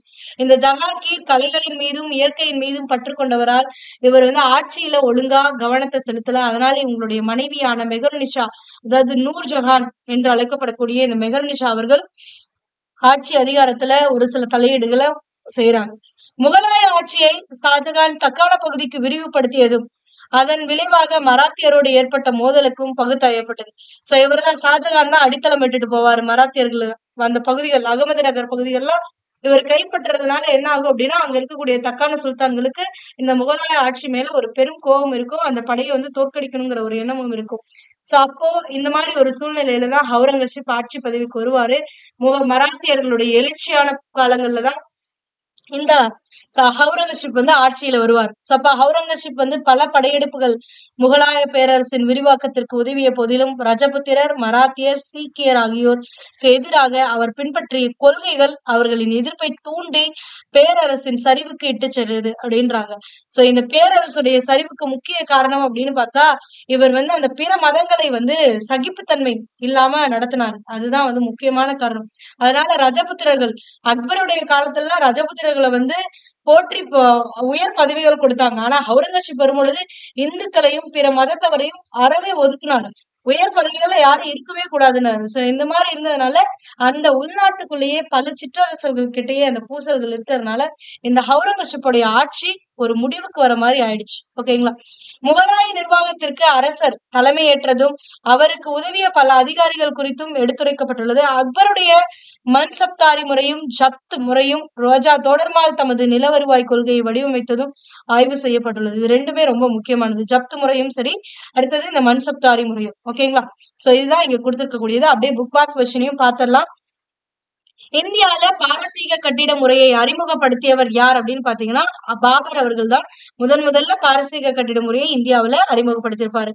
அடுத்தது அக்பர் ராணா பிரதாப் எந்த போரில் தோற்கடிக்கப்பட்டார் அப்படின்னா ஹால்டிகட் போர்ல தான் வந்து தோல்வி அடைந்திருப்பாரு. அதாவது அக்பருடைய தளபதியா இருக்கக்கூடிய மான்சிங்கும் ராணா பிரதாப்பும் வந்து ஹால்டிகட் போர்ல வந்து மீட் பண்ணுவாங்க. இதுல வந்து அக்பருடைய தளபதியான மான்சிங் வந்து வின் பண்ணிருவாரு. ராணா பிரதாப் சிங் தோத்துருப்பாரு. ஓகேங்களா? இப்ப உங்களுக்கு ஒரு டாஸ்க், இந்த ஹால்டிகட் போர் வந்து எந்த ஆண்டு நடைபெற்றது அப்படிங்கறத நீங்க கமெண்ட் பண்ணுங்க. ஓகேங்களா? அடுத்து ஷெர்ஷாவுடைய டெல்லியில் யாருடைய அரண்மனையை அளித்தார் அப்படின்னா ஹுமாயூனுடைய அரண்மனையை தான் வந்து ஷெர்ஷா வந்து டெல்லியில இருந்ததை அழிச்சிருப்பாரு. அடுத்தது மன்சப்தாரி முறையை அறிமுகப்படுத்தியவர் யார் அப்படின்னா அக்பர். அக்பருடைய வருவாய்த்துறை அமைச்சர் யாருன்னா ராஜா தோடர்மால். இவர் தான் வந்து பல சீர்திருத்தங்களை பண்ணிருப்பாரு. அடுத்தது ராணா பிரதாப் சிங் வந்து இந்த ஹால்டிகாட் போர்ல தோல்வியுற்றதுனால அங்க இருந்து தப்பி ஓடணும், உயிரை வந்து காப்பாத்திக்கணுங்கிறதுக்காக தப்பி ஓடுவாரு. அவர் அப்படி தப்பி ஓடுனா அவருடைய குதிரையுடைய பெயர் என்ன அப்படின்னா ஷேத்தக் அப்படிங்கறது அவருடைய குதிரையுடைய பெயர். ஓகேங்களா? அடுத்தது பதேப்பூர் சிக்ரியில டாஷ் அரங்கில் அனைத்து சமய வல்லுநர்களும் கலந்துரையாடினர். அதாவது அக்பரால் கட்டப்பட்ட இந்த பதைப்பூர் சிக்குரியில இருக்கக்கூடிய இபாதத் கானா அப்படிங்கிற இந்த அரங்குல தான் வந்து எல்லா சமயத்தரும் அவங்கவுங்களுடைய சமயத்துல இருக்கக்கூடிய சிறந்த கொள்கைகளை எல்லாத்தையும் எடுத்துரைப்பாங்க. சோ இந்த கொள்கைகள் எல்லாத்தையும் வச்சு தீன் இலாஹி தெய்வீக மதம் அப்படின்னு சொல்லி ஒரு சமயத்தையே உருவாக்கணும்னு அக்பர் முயற்சித்திருப்பாரு. அதுதான் அக்பரால் மிகவும் போற்றப்பட்ட சூஃபிய துறவி யார் அப்படின்னா சலீம் சிஸ்டி. இதுவே சீக்கிய துறவி ஒருத்தரும் இருக்காரு, சீக்கிய குருவும் ஒருத்தர் இருக்காரு, அவருடைய பேரும் ஞாபகம் வச்சுக்கோங்க. அடுத்தது ஜப்தி என்னும் முறையை டாஷ் ஆட்சி காலத்தில் தக்கான மாகாணங்களுக்கு நீடிக்கப்பட்டது அப்படின்னா ஷாஜகானுடைய ஆட்சி காலத்துலதான் தக்கான மாகாணங்களுக்கு நீடிக்கப்பட்டது. ஆனா இதுவே வடக்கு மற்றும் வடமேற்கு மாகாணங்கள்ல இந்த ஜப்தி முறை வந்து யாரால இன்ட்ரடியூஸ் பண்ணதுன்னு கேட்டாங்கன்னா அக்பருடைய காலத்துல வந்து இன்ட்ரடியூஸ் பண்ணிருப்பாங்க. ஓகேங்களா, சோ அதை நோட் பண்ணிக்கோங்க. அடுத்தது டாஷ் வரியில்லா நிலங்கள் மத வல்லுநர்கள் மற்றும் சமய நிறுவனங்களுக்கு வழங்கப்பட்டது அப்படின்னா சுய ஊர்கள்னு சொல்லக்கூடிய அந்த வரியில்லா நிலங்கள், அந்த நிலங்கள் வந்து பரிசாக அறிஞர்களுக்கும் சமயத்தில் இருக்கக்கூடிய பெரியவர்களுக்கும் சமய நிறுவனங்களுக்குமாக கொடுக்கப்பட்டது. ஓகேங்களா, அடுத்தது இங்க மேட்ச் த ஃபாலோயிங் கொடுத்திருக்காங்க. பாபர் வந்து 1528 சந்தேரி போற மேதினி ராய்க்கு எதிராக வந்து நடத்திருப்பாங்க. அப்ப பாபர், சந்தேரி. அடுத்தது துர்காவதி அப்படிங்கிறது வந்து என்ன அப்படின்னு பாத்தீங்கன்னா அக்பர் வந்து இந்த துர்காவதி அப்படிங்கிறவங்க வந்து மத்திய மாகாணத்துல ஆட்சி செய்த ஒரு பெண் ஆட்சியாளர். சோ இவருக்கு எதிராக வந்து அக்பர் வந்து இது பண்ணிருப்பாங்க. அப்ப துர்காவதி யார் அப்படின்னா மத்திய மாகாணத்தை ஆட்சி செய்த ஒரு பெண் ஆட்சியாளர். அடுத்தது ராணி சந்த் பீவி அப்படிங்கிறவங்க அகமது நகர், இதுவுமே அக்பருடைய இதுலதான் இருக்கக்கூடியது. அடுத்தது தீன் இலாஹி அப்படிங்கிற இந்த தெய்வீக மதம் அப்படிங்கறத தோற்றுவிக்கணும்னு நினைச்சவர் யார் அப்படின்னு பாத்தீங்கன்னா அக்பர். ராஜா மான்சிங் அப்படிங்கிறவங்க அஷ்டதி கஜம், அதாவது முக்கிய அமைச்சராக பொறுப்பேற்றவர் தான் வந்து ராஜா மான்சிங். ஓகேங்களா, அடுத்தது சரியா தவறா கொடுத்திருக்காங்க. பாபர் மத்திய ஆசியாவில் ஒரு சிறிய அரசான பர்கானாவை பரம்பரை சொத்தாக பெற்றார். ஆமா, தன்னுடைய 12 வயசுல பாபருடைய அப்பா இறந்ததுக்கு அப்புறம் பாபர் வந்து அந்த உஸ்பெகிஸ்தான்ல இருக்கக்கூடிய அந்த பர்கானா அப்படிங்கிற ஒரு சின்ன நிலப்பகுதியை வந்து தன்னுடைய ஆட்சி பகுதியா பெற்றிருப்பாரு. ஆனா அந்த உஸ்பெகிஸ்தான்ல இருக்கக்கூடிய அந்த அமைச்சர்கள் உஸ்பெக்குகளுடைய சூழ்ச்சியினால அந்த பகுதியுமே அவருக்கு கைவிட்டுட்டு ஒரு 10 வருஷம் நாடு எதுவுமே இல்லாம தெரிஞ்சிருப்பாரு. அதுக்கப்புறம் 1505 தான் வந்து காபூலை வந்து கைப்பற்றுவார். ஓகேங்களா, அப்ப இந்த கூற்று சரியானது. அடுத்தது ஹுமாயூன் 1565 டெல்லியை கைப்பற்றினாருங்கிறோம். 1556லயே ஹுமாயூன் வந்து மண்டை போட்டார் அப்படிங்கும் பொழுது 1565 இவர் இருந்திருக்கவே முடியாது. சோ அப்ப எந்த ஆண்டு வந்து ஹுமாயூன் வந்து டெல்லியை கைப்பற்றினார் அப்படின்னா 1555 தான் கைப்பற்றினார். அப்ப இந்த கூற்று தவறானது. ஓகேங்களா, அடுத்தது ஹவுரங்கசீப் ரஜபுத்திர பெண்ணை திருமணம் செய்தார் அப்படின்றாங்க. நல்லா யோசிச்சு பாருங்க, ரஜபுத்திரரோட வந்து ஒரு சுமூகமான உறவை ஹவுரங்கசீப் மேற்கொள்ளவில்லை. அதாவது இஸ்லாம் மதத்தை தவிர்த்து பிற மதத்தினருடைய வந்து மத சகிப்புத்தன்மை இல்லாமல் நடந்து கொண்டவர். அப்படிங்கும் பொழுது இவர் ரஜபுத்திர பெண்ணை வந்து திருமணம் செய்து கொள்ளவில்லை. அப்ப இது தவறான கூற்று, செய்தாருங்கிறது தவறான கூற்று. தன் மகன் குஷ்ருவுக்கு உதவினார் என்பதற்காக சீக்கிய தலைவர் குரு அர்ஜுன் சிங்கை தூக்கிலிடும்படி சகாங்கீர் அவர்கள் உத்தரவிட்டார். ஆமா, இவர் வந்து இவரும் வந்து அக்பர் மாதிரியே வந்து இந்த சகிப்புத்தன்மையோட மத கொள்கையில சகிப்புத்தன்மையோட இருந்தாரு. ஆனா அவருடைய அந்த மத சகிப்புத்தன்மையில வந்து ஒரே ஒரு விஷயம் என்ன நடந்துச்சுன்னா இந்த சீக்கிய குருவை கொன்னதுதான். தன்னுடைய மகன் குஷ்ருவுக்கு உதவுனதுனால இவர் வந்து அந்த சீக்கிய குருவான அர்ஜுனை வந்து தூக்கிலிட்டு இருப்பாரு. இது சரியான கூற்றுதான். இதனாலதான் அவங்களுக்கு வந்து பெரிய பாதிப்புகள்லாம் ஏற்பட்டுச்சு. அடுத்தது ஹவுரங்கசீப் காலகட்டத்தில் முகலாய கட்டிடக்கலை சிறப்பு பெற்றது அப்படிங்கிறாங்க. ஆனா அவுரங்கசீப்க்கு முன்னாடி ஆட்சி செய்த அவருடைய அப்பாவான ஷாஜகான், அவருடைய தாத்தாவான ஜஹாங்கீர், இவங்கெல்லாம் தான் கட்டிடக்கலையில முன்னாடி இருந்தாங்க. அவங்களுக்கு அப்புறம் பேரனான இந்த ஹவுரங்கசீப் வந்து கட்டிடக்கலையில ஈடுபாடு கொள்ளாமல் இருந்திருந்தார். ஓகேங்களா, அப்ப இது தவறான ஒரு கூற்று. அடுத்தது ஆங்கிலேயர்கள் தமது முதல் வணிக மையத்தை சூரத்தில் துவங்கினர். ஆமா, 1613 சூரத்துலதான் ஆங்கிலேயர்கள் தங்களுடைய முதல் வர்த்தக மையத்தை வந்து தொடங்குறாங்க. இதற்கு காரணம் யார் அப்படின்னு பாத்தீங்கன்னா ஜஹாங்கீர் அவர்கள். ஜஹாங்கீர் தான் வந்து ஆங்கிலேயர்களுக்கு வணிக உரிமை கொடுத்திருப்பாங்க. அதனாலதான் இவங்க இதை வந்து தொடங்கியிருப்பாங்க. ஓகேங்களா, சோ அப்ப கூற்றும் கரெக்ட், காரணமும் கரெக்ட். அப்ப கூற்று காரணம் இரண்டும் சரி. காரணம் கூற்றிற்கான சரியான விளக்கமே. ஓகேங்களா, அடுத்தது கூற்று ஹவுரங்கசீப் மற்ற மதங்களை வெறுத்ததால் அவருக்கு அவப்பெயர் ஏற்பட்டதா அப்படின்னா ஆமா, ஏற்பட்டது. ஹவுரங்கசீப் இந்துக்கள் மீது மீண்டும் ஜிஸ்யா பாத யாத்திரை வரியை விதித்தார். இதுவும் சரிதான். அப்ப ரெண்டுமே கரெக்ட். இவர் இந்த ஜெஸ்ஸியா பாத யாத்திரை வரிய விதிச்சாரு. அதனாலதான் அவர் மேல அந்த மக்களுக்கு அதிக அவப்பெயர் ஏற்பட்டுச்சு. ஓகேங்களா? சோ அதனால காரணம் கூற்றிற்கான சரியான விளக்கமே. அடுத்து பாத்தீங்க அப்படின்னா சரியான வாக்கியத்தை தேர்ந்தெடுக்க அப்படின்றாங்க. ஃபர்ஸ்ட் வாக்கியம் என்ன கொடுத்திருக்காங்கன்னா, கம்ரான் ஆப்கானியரின் மகன் ஆவார். கம்ரான் ஆக்சுவலா யாருடைய மகன் அப்படின்னா பாபருடைய மகன். அதாவது பாரசீகர் துருக்கிய பிரபுவான பாபருடைய மகன் தான் கம்ரான். சோ ஷெர்ஷா அப்படிங்கிறவர் தான் ஆப்கானியர் மகன், அதாவது ஹசன் சூரியுடைய மகன். பின்னாட்கள்ல ஷெர்ஷா அப்படின்னு அழைக்கப்பட்டவர்.